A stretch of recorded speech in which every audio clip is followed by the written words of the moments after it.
ಬ್ರಹ್ಮಶ್ರೀ ಪಿತಾಮಹ ಸುಭಾಷ್ ಪತ್ರಿಜಿಯವರಿಗೆ ವಂದಿಸುತ್ತಾ, ಸ್ವರ್ಣಮಾಲಾ ಪತ್ರಿಜಿ ಅಮ್ಮನವರಿಗೆ ವಂದಿಸುತ್ತಾ, PSSM ಮೂಮೆಂಟ್ನ ಎಲ್ಲಾ pyramid ಮಾಸ್ಟರ್ಗಳಿಗೆ ವಂದಿಸುತ್ತಾ, ಹರಿವಾಯುಗುರುಗಳಿಗೆ ವಂದಿಸುತ್ತಾ, ಭಗವಂತ ನಾರಾಯಣನಿಗೆ ವಂದಿಸುತ್ತಾ, ಗ್ರ್ಯಾಂಡ್ ಮಾಸ್ಟರ್ ಪ್ರಭಾಗಚ್ಯುತ್ ಮಾಸ್ಟರ್ ಅವರಿಗೆ ವಂದಿಸುತ್ತಾ, ಲೋಕ ಕಲ್ಯಾಣಾರ್ಥವಾಗಿ ಅಂತ ನಡೀತಾ ಇರುವ ನಮ್ಮ ಈ ಧ್ಯಾನ ಯಜ್ಞದಲ್ಲಿ ಯೂಟ್ಯೂಬ್ ಮತ್ತು ಜೂಮ್ನಲ್ಲಿ ಭಾಗವಹಿಸಿದಂತೆ ಎಲ್ಲ ಧ್ಯಾನ ಯೋಗಿ ಬಂಧುಗಳಿಗೆ ವಂದಿಸುತ್ತಾ, ನಮ್ಮ ಈ ಧ್ಯಾನ ಯಜ್ಞಕ್ಕೆ ಸಮಸ್ತ ಬ್ರಹ್ಮಾದಿ ದೇವತೆಗಳನ್ನ ಯಕ್ಷಗಂಧರ್ವ ಕಿನ್ನರ ನಾಗರ ಚೈತನ್ಯವನ್ನು ಆವಾಹನೆಯನ್ನು ಮಾಡೋಣ. ಮೇಲಿನ ಲೋಕಗಳ ಎಲ್ಲ ಆಸ್ಟ್ರಲ್ ಮಾಸ್ಟರ್ಸ್, ಎನ್ಲೈಟೆಡ್ ಮಾಸ್ಟರ್ಸ್ ಚೈತನ್ಯವನ್ನು ಆವಾಹನೆಯನ್ನು ಮಾಡೋಣ. ಸಪ್ತರ್ಷಿಗಳನ್ನ, ಸಪ್ತರ್ಷಿ ಪತ್ನಿಯರನ್ನ, ತ್ರಿಮೂರ್ತಿಗಳನ್ನ, ತ್ರಿಶಕ್ತಿಯರ ಚೈತನ್ಯವನ್ನು ಆವಾಹನೆಯನ್ನು ಮಾಡೋಣ. ಸದಾನಂದ ಯೋಗಿಗಳು, ಮಹಾವತಾರ್ ಬಾಬಾಜಿಯವರು, ರಮಣ ಮಹರ್ಷಿಗಳು, ರಾಘವೇಂದ್ರ ಸ್ವಾಮಿಗಳು, ಸಾಯಿಬಾಬಾ, ಶ್ರೀಧರ ಸ್ವಾಮಿಗಳು, ಬುದ್ಧ ಭಗವಾನವರು, ಮಹಾವೀರರು ಚೈತನ್ಯವನ್ನ ಆವಾಹನೆಯನ್ನು ಮಾಡೋಣ. ಸುಂದರ ಮಾತೆ ನಮ್ಮೆಲ್ಲರ ಪೂರ್ಣಾತ್ಮವನ್ನು ಆವಾಹನೆಯನ್ನು ಮಾಡೋಣ. ಲೋಕ ಕಲ್ಯಾಣಾರ್ಥವಾಗಿ ಅಂತ ಹೇಳಿ ಯಾರೆಲ್ಲ ಕೂತು ತಪಸ್ಸು ಮಾಡ್ತಾ ಇದ್ದಾರೆ, ಧ್ಯಾನ ಮಾಡ್ತಾ ಇದ್ದಾರೆ, ಯೋಗಿಗಳು, ಸಿದ್ಧ ಪುರುಷರು, ಋಷಿಮುನಿಗಳು, ಹಿಮಾಲಯದ ಯೋಗಿಗಳು, ಅವರೆಲ್ಲರ ಚೈತನ್ಯವನ್ನು ಕೂಡ ನಮ್ಮ ಈ ಧ್ಯಾನ ಯಜ್ಞದಲ್ಲಿ ಆವಾಹನೆಯನ್ನು ಮಾಡೋಣ. ವಿಶ್ವರೂಪಿಯಾದ ಪರಬ್ರಹ್ಮ ಸ್ವರೂಪಿಯಾದ ಭಗವಂತನನ್ನ ಆವಾಹನೆಯನ್ನು ಮಾಡಿ ಅವರೆಲ್ಲರ ಚೈತನ್ಯ ಫ್ರೀಕ್ವೆನ್ಸಿಯಲ್ಲಿ ನಾವೆಲ್ಲರೂ ಒಂದಾಗಿ ಈ ಧ್ಯಾನ ಯಜ್ಞದಲ್ಲಿ ಮುಂದುವರಿಯೋಣ ಅಂತ ಹೇಳ್ತಾ, ಮಾಸ್ಟರ್ಸ್ ನಾವೀಗಾಗಲೇ ಭಾಗವತ ಚಿಂತನೆಯನ್ನ ಮಾಡ್ತಾ ಇದ್ವಿ. ಅದರಲ್ಲಿ ಕೃಷ್ಣ ತಾನು ವತ್ಸಪಾಲನಾದ ಅನ್ನೋದನ್ನು ನಾವು ಕೇಳಿದ್ವಿ. ಅಂದ್ರೆ 5 ವರ್ಷದ ಆ ಹುಡುಗ ಇದ್ದಾನೆ. ಆಗ ಅವನದೇ ವಯಸ್ಸಿನ ಮಕ್ಕಳೆಲ್ಲ ಸೇರಿ ಎಲ್ಲ ಕರುಗಳನ್ನ ಕಾಯುವ ವತ್ಸಪಾಲನಾದ. ಕರುಗಳನ್ನ ಮತ್ತೆ ಹಸುಗಳನ್ನೇ ದೂರದವರೆಗೂ ಹಸುಗಳನ್ನೆಲ್ಲ ಹೊಡ್ಕೊಂಡು ಹೋಗ್ತಾ ಇದ್ರು. ಜೊತೆಗೆ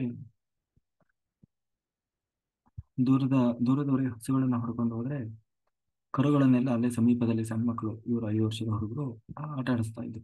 ದನ ಕಾಯುತ್ತಲಿಗೆ ಹೋಗ್ತಾ ಇದ್ದ ಕೃಷ್ಣ.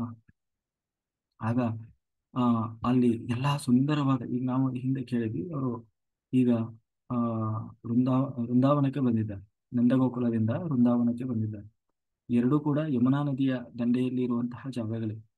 ಆಯ್ತಾ, ವೃಂದಾವನಕ್ಕೆ ಬಂದಿದ್ದಾರೆ. ಅಲ್ಲಿ ಕೃಷ್ಣ ಆ ತಾನು ಆ ಒಂದು ಪ್ರಕೃತಿಯ ಮಡಿಲಲ್ಲಿ ತಾನು ಆ ಕರುಗಳನ್ನೆಲ್ಲ ಬಿಟ್ಟುಕೊಂಡು ತಾನು ಕೂತಿದ್ದಾನಂತೆ. ಕೃಷ್ಣ ಹೇಳ್ತಾ ಇದ್ದಾನಂತೆ, ಆ ಪ್ರಕೃತಿಯನ್ನು ನೋಡ್ತಾ, ಈ ಗಿಡ ಮರ ಬಳ್ಳಿ ಇವೇ ಧನ್ಯ, ಇವುಗಳ ಜನ್ಮವೇ ಧನ್ಯ. ಯಾಕೆಂದ್ರೆ ತಮ್ಮ ಇಡೀ ಬದುಕನ್ನ ಪರೋಪಕಾರಕ್ಕಾಗಿ ಅಂತ ಹೇಳಿ ಬದುಕ್ತಾ ಇದ್ದವನು. ಯಾಕೆಂದ್ರೆ ಎಷ್ಟೊಂದು ಪಶು ಪಕ್ಷಿ ಪ್ರಾಣಿ ಮನುಷ್ಯ ಎಲ್ಲರಿಗೂ ಬದುಕಿನ ಆಶ್ರಯ ಕೊಟ್ಟಿದ್ದಾವಲ್ವ. ಆಮೇಲೆ ಆ ನದಿ, ಹರಿಯುವ ನದಿ, ಆ ನದಿಯನ್ನ ಆಶ್ರಯಿಸಿ ಅದೆಷ್ಟು ಜೀವಿಗಳು ಬದುಕ್ತಾ ಇದ್ದಾವೆ. ಅಲ್ಲಿ ಇರುವಂತಹ ಮರ ಗಿಡ ಬಳ್ಳಿ ಅಂತ ಹೇಳಿದ ಇವುಗಳ ಜನ್ಮವೇ ಧನ್ಯ. ಯಾಕೆಂದ್ರೆ ಇಡೀ ಜೀವನ ನಮಗಾಗಿ ಅಂತ ಬದುಕ್ತಾ ಇಲ್ಲ, ಪರೋಪಕಾರಕ್ಕಾಗಿ ಅಂತ ಹೇಳಿ ಬದುಕ್ತಾ ಇದ್ದಾವೆ ಅಂತ ಹೇಳಿ ಆ ಕೃಷ್ಣ ಹೇಳ್ತಾ ಇದ್ನಂತೆ. ಕೊನೆಗೆ ಅವನು ದನ ಕಾಯುವಾಗ ಏನು ದನಗಳ ಹಿಂದೆ ಇರ್ತಾರೆ, ಇಲ್ಲ ಅಲ್ಲೆಲ್ಲ ಒಂದ್ ಕಡೆ ಹೊರಗೆ ಮಲಗ್ತಾ ಇದ್ನಂತೆ ಕೃಷ್ಣ. ಅವನು ಮಲಗಿದ ಕೂಡ್ಲೆ ಅವನ ಜೊತೆಗೆ ಇದ್ರಲ್ಲ ಸಂಗಡಿಗರು, ಅವರೆಲ್ಲರೂ ಓಡಿ ಬರ್ತಾ ಇದ್ರು. ಓಡಿ ಬಂದು ಆ ಕೃಷ್ಣನ ಏನೋ ತಲೆ ಇಟ್ಕೊಂತಾನಲ್ವ, ತಲೆ ಕೆಳಗೆ ಒಬ್ಬ ಕುತ್ಕೊಂತ ಇದ್ನಂತೆ. ಅಂದ್ರೆ ಅವನ ತಲೆನ ಅವ್ರ ತೊಡೆ ಮೇಲೆ ಹಾಕೊಂಡು ಕುತ್ಕೊಳ್ತಾ ಇದ್ರು. ಒಬ್ಬವನು ಕಾಲು ಒತ್ತುತ್ತಾ ಇದ್ನಂತೆ, ಒಬ್ಬವನು ತಲೆ ಸವರ್ತಾ ಇದ್ನಂತೆ. ಹೀಗೆ ಅಂದ್ರೆ ಕೃಷ್ಣನ ಸೇವೆ ಮಾಡ್ತಾ ಇದ್ರು ಆ ಹುಡುಗರು. ಯಾಕೆಂದ್ರೆ ಕೃಷ್ಣ ಅಂದ್ರೆ ಅಷ್ಟು ಇಷ್ಟ. ಅದಕ್ಕೆ ಹೇಳ್ತಾರೆ ಶುಕಾಚಾರ್ಯರು, ಅವ್ರನ್ನೆಲ್ಲ ಸಾಮಾನ್ಯ ಅಂತ ತಿಳ್ಕೊಳ್ಬೇಕು, ಕೃಷ್ಣನ ಸೇವೆ ಮಾಡ್ಲೇಬೇಕು ಅಂತ ಹೇಳಿ ಸಾವಿರಾರು ವರ್ಷ ತಪಸ್ಸು ಮಾಡಿದ ಋಷಿಮುನಿಗಳು ಅವರೆಲ್ಲ. ಈಗ ಸಾಮಾನ್ಯ ದನ ಕಾಯುವ ಗೋಪಾಲಕರಾಗಿ ಜ್ಞಾನ, ಯಾಕೆಂದ್ರೆ ಅವರಿಗೆ ಶಾಲೆ ಹೋಗೋದು, ವಿದ್ಯೆ ಕಲಿಯೋದು, ಆ ಒಂದು ಇದೆಲ್ಲ ಇಲ್ಲ, ವಾತಾವರಣ ಇಲ್ಲ. ದನ ಕಾಯೋದಷ್ಟೇ ಅವ್ರ ಕೆಲಸ. ಗೋಪಾಲಕರು ಅಂದ್ರೆ ಅದರಲ್ಲಿ ಹಾಗೆ. ಈಗ ಕೃಷ್ಣನು ಶಾಲೆಗೆ ಹೋದವನಿಲ್ಲ. ಯಾಕೆಂದ್ರೆ ಇನ್ನು ಅವನು ಏನು ಮಥುರಾ ಪಟ್ಟಣಕ್ಕೆ ಹೋದ ಮೇಲೆ ಅವನಿಗೆ ಸಾಂದೀಪಿನಿ ಗುರುಗಳ ಹತ್ರ ಕಳಿಸ್ತಾರೆ. ಅಲ್ಲಿವರೆಗೂ ಅವನು ವಿದ್ಯೆ ಕಲಿತಿಲ್ಲ. ಯಾವ ಗೋಪಾಲಕರು ವಿದ್ಯೆ ಬುದ್ಧಿಯನ್ನು ಕಲಿತವರಲ್ಲ. ಹಾಗಾಗಿ ಅಂದ್ರೆ ದನ ಕಾಯುವವರು, ಅವರು ವೃತ್ತಿಯೇ ದನ ಕಾಯೋರು. ಅದಕ್ಕೆ ಓದು ಬರಹ ಏನಕ್ಕೆ ಅಲ್ವಾ. ಅದಕ್ಕೆ ಆ ಆ ಅವರೆಲ್ಲ ಅಂದ್ರೆ ದಡ್ಡರು, ಕೇಳಲಿಕ್ಕೆ ದಡ್ಡರು, ನೋಡ್ಲಿಕ್ಕೆ ಸಾಮಾನ್ಯರ ಹಾಗೆ ಕಾಣ್ತಾ ಇದ್ದಾರೆ ಆ ಗೋಪಾಲಕರು. ಅವ್ರು ಯಾರು ಸುಮ್ಮನೆ ಅಲ್ಲ. ಯಾಕೆಂದ್ರೆ ಭಗವಂತನ ಪಾದ ಮುಟ್ಟುವ ಭಾಗ್ಯ, ಆ ಭಗವಂತನ ಸೇವೆ ಮಾಡುವ ಅವಕಾಶ ಸಿಗಬೇಕು ಅಂತಂದ್ರೆ ಎಷ್ಟೊಂದು, ಅದೇನು ಸಾಮಾನ್ಯ ವಿಷಯವ. ಆ ಸೇವೆ ಮಾಡಬೇಕು ಅಂತ ಹೇಳಿ ಸಾವಿರಾರು ವರ್ಷ ಕೂತು ತಪಸ್ಸು ಮಾಡಿ ಬಂದಿರುವಂತಹ ಮಹಾ ಏನು ಋಷಿಮುನಿಗಳವರೆಲ್ಲ ಯೋಗಿಗಳು ಅಂತ ಹೇಳಿ ಶುಕಾಚಾರ್ಯರು ಹೇಳ್ತಾರೆ. ಹಾಗಾಗಿ ಆ ಕೃಷ್ಣ ತಾನು ನಡೆದಾಡ್ತಾ ಇದ್ದ ಆ ಭೂಮಿಯೇ ಧನ್ಯ. ಕೃಷ್ಣನ ಪಾದಗಳನ್ನ ಆ ಹುಲ್ಲುಗಳ ಮೇಲೆಲ್ಲ ಕೃಷ್ಣ ಓಡಾಡ್ತಾ ಇದ್ದಂತೆ. ಕೃಷ್ಣ ಮೆಟ್ಟಿದ ಆ ಹುಲ್ಲೇ ಧನ್ಯ. ಕೃಷ್ಣ ಆ ನೀರನ್ನ ಯಮುನೆಯನ್ನು ಮುಟ್ತಾ ಇದ್ನಂತೆ, ಆಟ ಆಡ್ತಾ ಇದ್ರಂತೆ. ಆ ಯಮುನೆಯೇ ಧನ್ಯ. ಆ ಗಿಡ ಮರ ಬಳ್ಳಿ ಕೃಷ್ಣನ ಆ ಸ್ಪರ್ಶ, ಕೃಷ್ಣನ ಒಂದು ಆ ಅವನ ಒಂದು ಸ್ಪರ್ಶ ಮಾಡ್ತಾ ಇದ್ವಲ್ಲ ಆ ಇಡೀ ಪರಿಸರ, ಆ ಏನು ಗೋಪಾಲಕರು, ಅವರೆಲ್ಲರ ಜನ್ಮವೇ ಧನ್ಯ ಅಂತ ಹೇಳ್ತಾ. ಯಾಕೆಂದ್ರೆ ಭಗವಂತನ ಜೊತೆಗೆ ಆ ಏನು ಸ್ನೇಹ ಮಾಡೋದು ಅಂತಂದ್ರೆ ಏನು ಸಾಮಾನ್ಯ ವಿಷಯ ಅಂತ ಹೇಳಿ, ಅವರೆಲ್ಲರೂ ಸಾಮಾನ್ಯರಲ್ಲ, ಎಲ್ಲ ಪುಣ್ಯಜೀವಿಗಳು ಅಂತ ಹೇಳ್ತಾ. ಹೀಗೆ ಒಂದು ದಿವಸ ಆ ಎಲ್ಲಾ ಗೋಪಾಲಕರು ಕೃಷ್ಣನಿಗೆ ಹೇಳ್ತಾರೆ, ನೋಡು ಕೃಷ್ಣ, ಇಲ್ಲೇ ಸಮೀಪದಲ್ಲಿ ಒಂದು ತಾಳೆ ಹಣ್ಣಿನ ದೊಡ್ಡ ವೃಕ್ಷಗಳ ಒಂದು ದೊಡ್ಡ ವನ ಇದೆ. ಆ ತಾಳೆ ಹಣ್ಣುಗಳನ್ನ ತಿನ್ಬೇಕು ಅಂತ ನಮಗೆ ಬಹಳ ಆಸೆ. ಆದರೆ ಆಯ್ತು ಕೃಷ್ಣ ಹೇಳ್ದ, ಹೌದು ಬನ್ನಿ ಹೋಗೋಣ, ಅದಕ್ಕೇನಂತೆ. ಅದಕ್ಕೆ ಗೋಪಾಲಕರು ಹೇಳಿದ್ರು, ಇಲ್ಲ ಇಲ್ಲ ಅಲ್ಲಿ ಯಾರು ಹೋಗಂಗಿಲ್ಲ, ಯಾಕೆಂದ್ರೆ ದಟ್ಟ ಅರಣ್ಯ. ಎರಡನೇದಾಗಿ ಅಲ್ಲಿ ಒಬ್ಬ ಧೇನುಕಾಸುರ ಅನ್ನೋ ರಾಕ್ಷಸ ಇದ್ದ. ಅವನು ಯಾರನ್ನೂ ಅಲ್ಲಿ ಬರ್ಲಿಕ್ಕೆ ಬಿಡೋಲ್ಲ. ಅವನು ಒಂದು ರೀತಿ ಡಿಕ್ಲರೇಷನ್ ಕೊಟ್ಟು ಬಿಟ್ಟಿದ್ದಾನೆ, ಇದು ನಮಗೆ ಸಂಬಂಧಿಸಿಪಟ್ಟಿದ್ದು, ಯಾರು ಬರೋ ಹಾಗಿಲ್ಲ ಅಂತ. ಅದಕ್ಕೆ ಕೃಷ್ಣ ಹೇಳಿದ, ಹೌದಾ ಹಾಗಾದ್ರೆ ಬನ್ನಿ ಹೋಗೋಣ ಅಂತ ಹೇಳಿ ಕರ್ಕೊಂಡು ಹೋಗಿ ಬಲರಾಮನಿಗೆ ಹೇಳಿದ, ಬಲಭದ್ರನಿಗೆ ಹೋಗಿ ಆ ತಾಳೆ ಮರವನ್ನು ಜೋರ ಇನ್ನು ಅಲ್ಲಾಡಿಸಿ, ಹಣ್ಣುಗಳೆಲ್ಲ ಬೀಳ್ತವೆ, ನಾವು ತಿನ್ನೋಣ ಅಂತ. ಹೋಗಿ ಬಲರಾಮ ಅಲ್ಲಾಡಿಸಿದ ಕೂಡಲೇ ಎಲ್ಲ ಹಣ್ಣುಗಳು ಬಿದ್ದು. ಆ ಒಂದು ಶಬ್ದವನ್ನು ಕೇಳಿ ಆ ಧೇನುಕಾಸುರ ಬಂದು ಕೂಡಲೇ ಅವನು ಕತ್ತೆಯ ರೂಪದಲ್ಲಿದ್ದವನು. ಬಂದು ಕೂಡಲೇ ಬಲಭದ್ರನಿಗೆ ಹೇಳಿದ. ಕೂಡಲೇ ಬಲಭದ್ರ ಅವನು ಎರಡೂ ಅವನು ಕಾಲುಗಳನ್ನು ಹಿಡ್ಕೊಂಡು ಜೋರು ಗರಗರ ತಿರುಗಿಸಿ ಬಿಸಾಕಿದಂತೆ. ಕೊನೆಗೆ ಅವನು ಬಿಸಾಕಿದ ರಭಸಕ್ಕೆ ಎಷ್ಟೇ ಅಂದ್ರೆ ಅವನು ಬಲಭದ್ರ ಅಂದ್ರೆ ಯಾರು, ಶೇಷ, ಅವನ ಒಂದು ಶಕ್ತಿಗೆ ಸಿಕ್ಕಿ ಅವನು ಎಷ್ಟೋ ದೂರ ಹೋಗಿ ಬಿದ್ದು ರಕ್ತ ಕಾರಿ ಸತ್ತು ಹೋದ ಧೇನುಕಾಸುರು.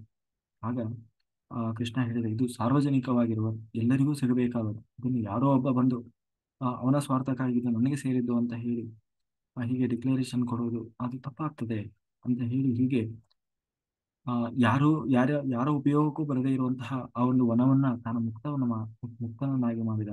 ಹೀಗೆ ಕೃಷ್ಣನ ಏನು ಶತನಾಮಾವಳಿ ಹೇಳುವಾಗ ಧೇನುಕಾಸುರ ವ್ಯಂಜನಃ ಅಂತ ಹೇಳಿ ಹೇಳ್ತೀವಿ. ಅಂದ್ರೆ ಇದನ್ನ ಬಲಭದ್ರ ನಿಜವಾಗ್ಲೂ ಅವನನ್ನು ಸಂಹಾರ ಮಾಡಿದ್ದರೂ ಅವನೊಳಗೆ ಅವನಿಗೆ ಆ ಶಕ್ತಿಯನ್ನ ಕೊಟ್ಟು ಮಾಡಿಸಿದವನೇ ಕೃಷ್ಣ ಅಂತ ಹೇಳಿ ಹೇಳ್ತಾರೆ. ಹೀಗೆ ಕೃಷ್ಣ ಆ ಎಲ್ಲಾ ಪ್ರಕೃತಿಯನ್ನ ಆ ಎಲ್ಲಾ ಗೋಪಾಲಕರೊಂದಿಗೆ ತಾನು ಬೆಳೀತಾ ಈಗ 7 ವರ್ಷಕ್ಕೆ ಬಂದ. ಈಗ ಯಾವಾಗ ಕೌಮಾರ ಸ್ಥಿತಿಯನ್ನು ತಲುಪಿದ, ಆಗ ಆ ಎಲ್ಲ ಜೊತೆ ಈಗ ಅವನು ಕರು ಕಾಯುವುದ ಬಿಟ್ಟು ಈಗ ದನ ಕಾಯುವವರ ಜೊತೆಗೆ ಹೊರಟ, ಅಂದ್ರೆ ಗೋಪಾಲಕನಾದ. ಇಲ್ಲಿಯವರೆಗೆ ಆ ಕರುಗಳನ್ನ ಕಾಯ್ತಾ ಇದ್ದ ವತ್ಸಪಾಲ, ಈಗ ದನ ಕಾಯುವ, ಅಂದ್ರೆ ಎಲ್ಲಾ ಗೋವುಗಳನ್ನು, ದೊಡ್ಡ ದೊಡ್ಡ ಗೋವುಗಳನ್ನು ಕಾಯುವ ಗೋಪಾಲಕನಾದ. ಹೀಗೆ ಒಮ್ಮನೆ ಏನಾಯ್ತು ಅಂತಂದ್ರೆ ಆ ಎಲ್ಲ ದನಗಳನ್ನು ಕಾಯ್ತಾ ಇದ್ದ. ಒಮ್ಮೆ ಏನಾಯ್ತು ಅಂತಂದ್ರೆ ಈ ಯಮುನಾ ನದಿಯ ಒಂದು ದಡದಲ್ಲಿ ಒಂದು ದೊಡ್ಡ ಮಡುವಿತ್ತು. ಆ ಮಡುವಿನಲ್ಲಿ ಏನಾಗ್ತಾ ಇತ್ತು ಅಂತಂದ್ರೆ ಆ ಅಲ್ಲಿ ಹೋದವರೆಲ್ಲ ಆ ನೀರನ್ನ ಕುಡಿದ್ರೆ, ಆ ಒಂದು ಜಾಗದಲ್ಲಿ ಇರುವಂತಹ ನೀರನ್ನ ಕುಡಿದ್ರೆ ಎಲ್ಲರೂ ಸತ್ತೋಗ್ಬಿಡ್ತಾ ಇದ್ರು. ಯಾಕೆ ಸತ್ತೋಗ್ತಾ ಇದ್ರು ಅಂತಂದ್ರೆ ಅಲ್ಲಿ ಒಬ್ಬ ನಾಗ ಕೂತಿದೆ, ಏನು ಕಾಲಿಯ ಅಂತ. ಆ ಕಾಲಿಯ ಅನ್ನುವ ನಾಗ ಅಲ್ಲಿ ಕೂತು ಏನ್ ಮಾಡ್ತಾ ಇದ್ದ ಅಂದ್ರೆ ಅಲ್ಲಿ ಬರುವಂತಹ ಅಲ್ಲೆಲ್ಲ ಇಡೀ ಮಡು ಏನಿತ್ತು, ಏನು ಯಮುನೆಯ ಮಡು, ಅದನ್ನೆಲ್ಲ ತಾನು ವಿಷಮಯವನ್ನಾಗಿ ಮಾಡ್ತಾ ಇದ್ದೆ. ಅಂದ್ರೆ ಇಲ್ಲಿ ಯಾರು ಬರಬಾರ್ದು, ಇದು ನನಗೆ ಸಂಬಂಧಪಟ್ಟಿದ್ದು, ನಾನು ಮಾತ್ರ ಇಲ್ಲಿ ಬಳಸ್ಬೇಕು ಅಂತ ಹೇಳಿ. ಕೊನೆಗೆ ಅದಕ್ಕೆ ಏನ್ ಮಾಡಿದ, ಹಾಗಾಗಿ ಪಾಪ ಇವಕ್ಕೆ ಗೊತ್ತಿಲ್ಲದೆ ಅವುಗಳನ್ನು ಸೇವನೆ ಮಾಡಿ ಅವೆಲ್ಲವೂ ಕೂಡ ಸಾಯ್ತಾ ಇದ್ವು. ಅವಾಗ ಅದನ್ನು ತಿಳ್ಕೊಂಡು ಒಂದು ದಿವಸ ಹೊರಟ ಕೃಷ್ಣ ಒಬ್ಬನೇ ಹೊರಟು. ಯಾವಾಗ್ಲೂ ಬಲಭದ್ರನ ಜೊತೆಗೆ ಹೋಗ್ತಾ ಇದ್ದ, ಇಲ್ಲ ಅಂದ್ರೆ ಯಾವ್ದಾದ್ರು ಗೋಪಾಲಕರು ಇರ್ತಾ ಇದ್ವಿ. ಆದ್ರೆ ಇವತ್ತು ತಾನು ಒಬ್ಬನೇ ಹೊರಟು. ನಾನು ಯಮುನೆಗೆ ಹೋದ. ಅಲ್ಲಿ ಹೋಗಿ ನೋಡಿದ ಒಂದು ಕದಂಬ ವೃಕ್ಷ ಇತ್ತು. ಅಲ್ಲಿ ಆ ವಿಷದ ಪ್ರಭಾವದಿಂದ ಅಲ್ಲಿ ಸುತ್ತಮುತ್ತ ಇರುವಂತಹ ಮರಗಳು ಕೂಡ ಒಣಗಿ ಹೋಗಿತ್ತು. ಆ ಕದಂಬ ವೃಕ್ಷ ಮಾತ್ರ ಯಾಕೆ ಇತ್ತು ಅಂತಂದ್ರೆ ಅದಕ್ಕೆ ಒಂದು ಕಥೆ ಹೇಳ್ತಾರೆ. ಹಿಂದೆ ಗರುಡ ತಾನು ನಾಗಗಳಿಗೋಸ್ಕರ ಏನೋ ಅಮೃತವನ್ನು ತಗೊಂಡುಕೊಂಡು ಹೋಗುವಾಗ ಒಂದು ಗಳಿಗೆ ಕಾಲ ಆ ಕದಂಬ ವೃಕ್ಷದ ಮೇಲೆ ಕೂತಿದ್ನು. ಹಾಗಾಗಿ ಅದು ಇನ್ನೂ ಕೂಡ ಆ ವೃಕ್ಷ ಇತ್ತು. ಆ ಒಂದು ಕದಂಬ ವೃಕ್ಷದ ಮೇಲೆ ಕೃಷ್ಣ ಹತ್ತಿದಂತೆ. ಹತ್ತಿ ಆ ಏನು ಯಮುನೆಗೆ ಹಾರಿದ. ಯಾರು ಆ ಖಾಲಿಯ ಇದ್ನಲ್ಲ, ಖಾಲಿಯ ಇದ್ದಂತಹ ಜಾಗ, ಆ ವಿಷಮಯವಾದಂತಹ ಮಡು ಏನಿತ್ತೋ ಆಗ ಏನು ಯಮುನೆಯ ಮಡು, ಅದಕ್ಕೆ ಹಾರಿದಂತೆ. ಹಾರಿದ ಕೂಡಲೇ ಹಾರಿ ತಾನು ಈಜಾಡ್ಲಿಕ್ಕೆ ಶುರು ಮಾಡಿದ. ಕೃಷ್ಣ ಇನ್ನು 7 ವರ್ಷದ ಹುಡುಗ ಈಜಾಡ್ಲಿಕ್ಕೆ ಶುರು ಮಾಡಿದ. ಅದನ್ನು ನೋಡಿ ಬಹಳ ಸಿಟ್ಟು ಬಂದ್ಬಿಡ್ತು ಯಾರು ಕಾಲಿಯನಿಗೆ. ಅಲ್ಲ, ಇಷ್ಟು ನಾನು ವಿಷಮಯವನ್ನಾಗಿ ಮಾಡಿದ್ದೇನೆ, ಈ ವಿಷಯ ಬರೀ ಇದ್ರೆ ತಾಗಿದ್ರೆ ಸಾಕು ಎಲ್ಲ ಮೂರ್ಛೆ ತಪ್ಪಿ ಬೀಳ್ತಾರೆ, ಪ್ರಾಣ ತ್ಯಾಗ ಮಾಡ್ತಾರೆ, ಅಂತಂದ್ರೆ ಇನ್ನು ಯಾರೋ ಹುಡುಗ ಬಂದು ಇಷ್ಟೆಲ್ಲ ಮಾಡ್ತಾ ಇದ್ದಾನಲ್ಲ ಅಂತ ಹೇಳಿ ತಾನು ಬಂದು ನೋಡ್ತಾ ಇದ್ದಾನೆ. ಅವನು ಈಜಾಡ್ತಾ ಇದ್ದಾನೆ. ಬಹಳ ಸಿಟ್ಟು ಬಂದಂತೆ. ಮೊದಲೇ ನಾಗಗಳು ಅಂದ್ರನೇ ಸಿಟ್ಟು. ಅದರಲ್ಲೂ ಅವನಿಗೆ ಮೊದಲೇ ಅವನು ಇನ್ನು ಗರ್ವಿಷ್ಠನಾಗಿದ್ದಾನೆ. ಕಾಲಿಯ ಮೊದಲು ಬಲಶಾಲಿ ವೇರಿ. ಕೂಡಲೇ ಬಂದು ಆ ಕೃಷ್ಣನನ್ನ ಸುತ್ತಾಕೊಂಡ್ಬಿಟ್ನಂತೆ. ಈ ಕಡೆ ಆದ್ರೂ ಆ ಏನು ವೃಂದಾವನದಲ್ಲಿ ಎಲ್ಲ ಕೃಷ್ಣ ಎಲ್ಲಿ ಹೋದ, ಕೃಷ್ಣ ಎಲ್ಲಿ ಹೋದ ಅಂತ ಹೇಳಿ ಎಲ್ಲರೂ ಹುಡುಕ್ಲಿಕ್ಕೆ ಶುರು ಮಾಡಿದ್ರು. ಯಾಕೆಂದ್ರೆ ಎಲ್ಲಿ ಕೃಷ್ಣ ಯಾವತ್ತೂ ಯಾರನ್ನು ಒಬ್ಬನೇ ಹೋದವನಲ್ಲ, ಜೊತೆಗೆ ಯಾರಾದ್ರೂ ಜೊತೆಗೆ ಇರ್ತಾ ಇದ್ರು. ಯಾರಿಗಾದ್ರೂ ಹೇಳಿ ಹೋಗ್ತಾ ಇದ್ರು, ಎಲ್ಲಿ ಹೋಗ್ತಾ ಇದೀನಿ, ಏನ್ ಮಾಡ್ತಾ ಇದ್ರು. ನೋಡಿ ಈಗ ಬಹಳ ಬೇಜಾರಾಯ್ತು, ಎಲ್ಲಿ ಹೋಗ್ತಾ ಇದೀವಿ ಏನು ಗೊತ್ತಿಲ್ಲ. ಅದಕ್ಕೆ ಯೋಚನೆ ಮಾಡಿದ್ರು, ಅದೆಲ್ಲ ಬೈದ್ರಂತೆ. ಕೊನೆಗೆ ಗೊತ್ತಾಯ್ತು, ಕೃಷ್ಣನ ಹೆಜ್ಜೆ ಗುರುತುಗಳನ್ನ ಹುಡ್ಕೊಂಡು ಬಂದ್ರಂತೆ ಒಬ್ಬೊಬ್ಬರೇ.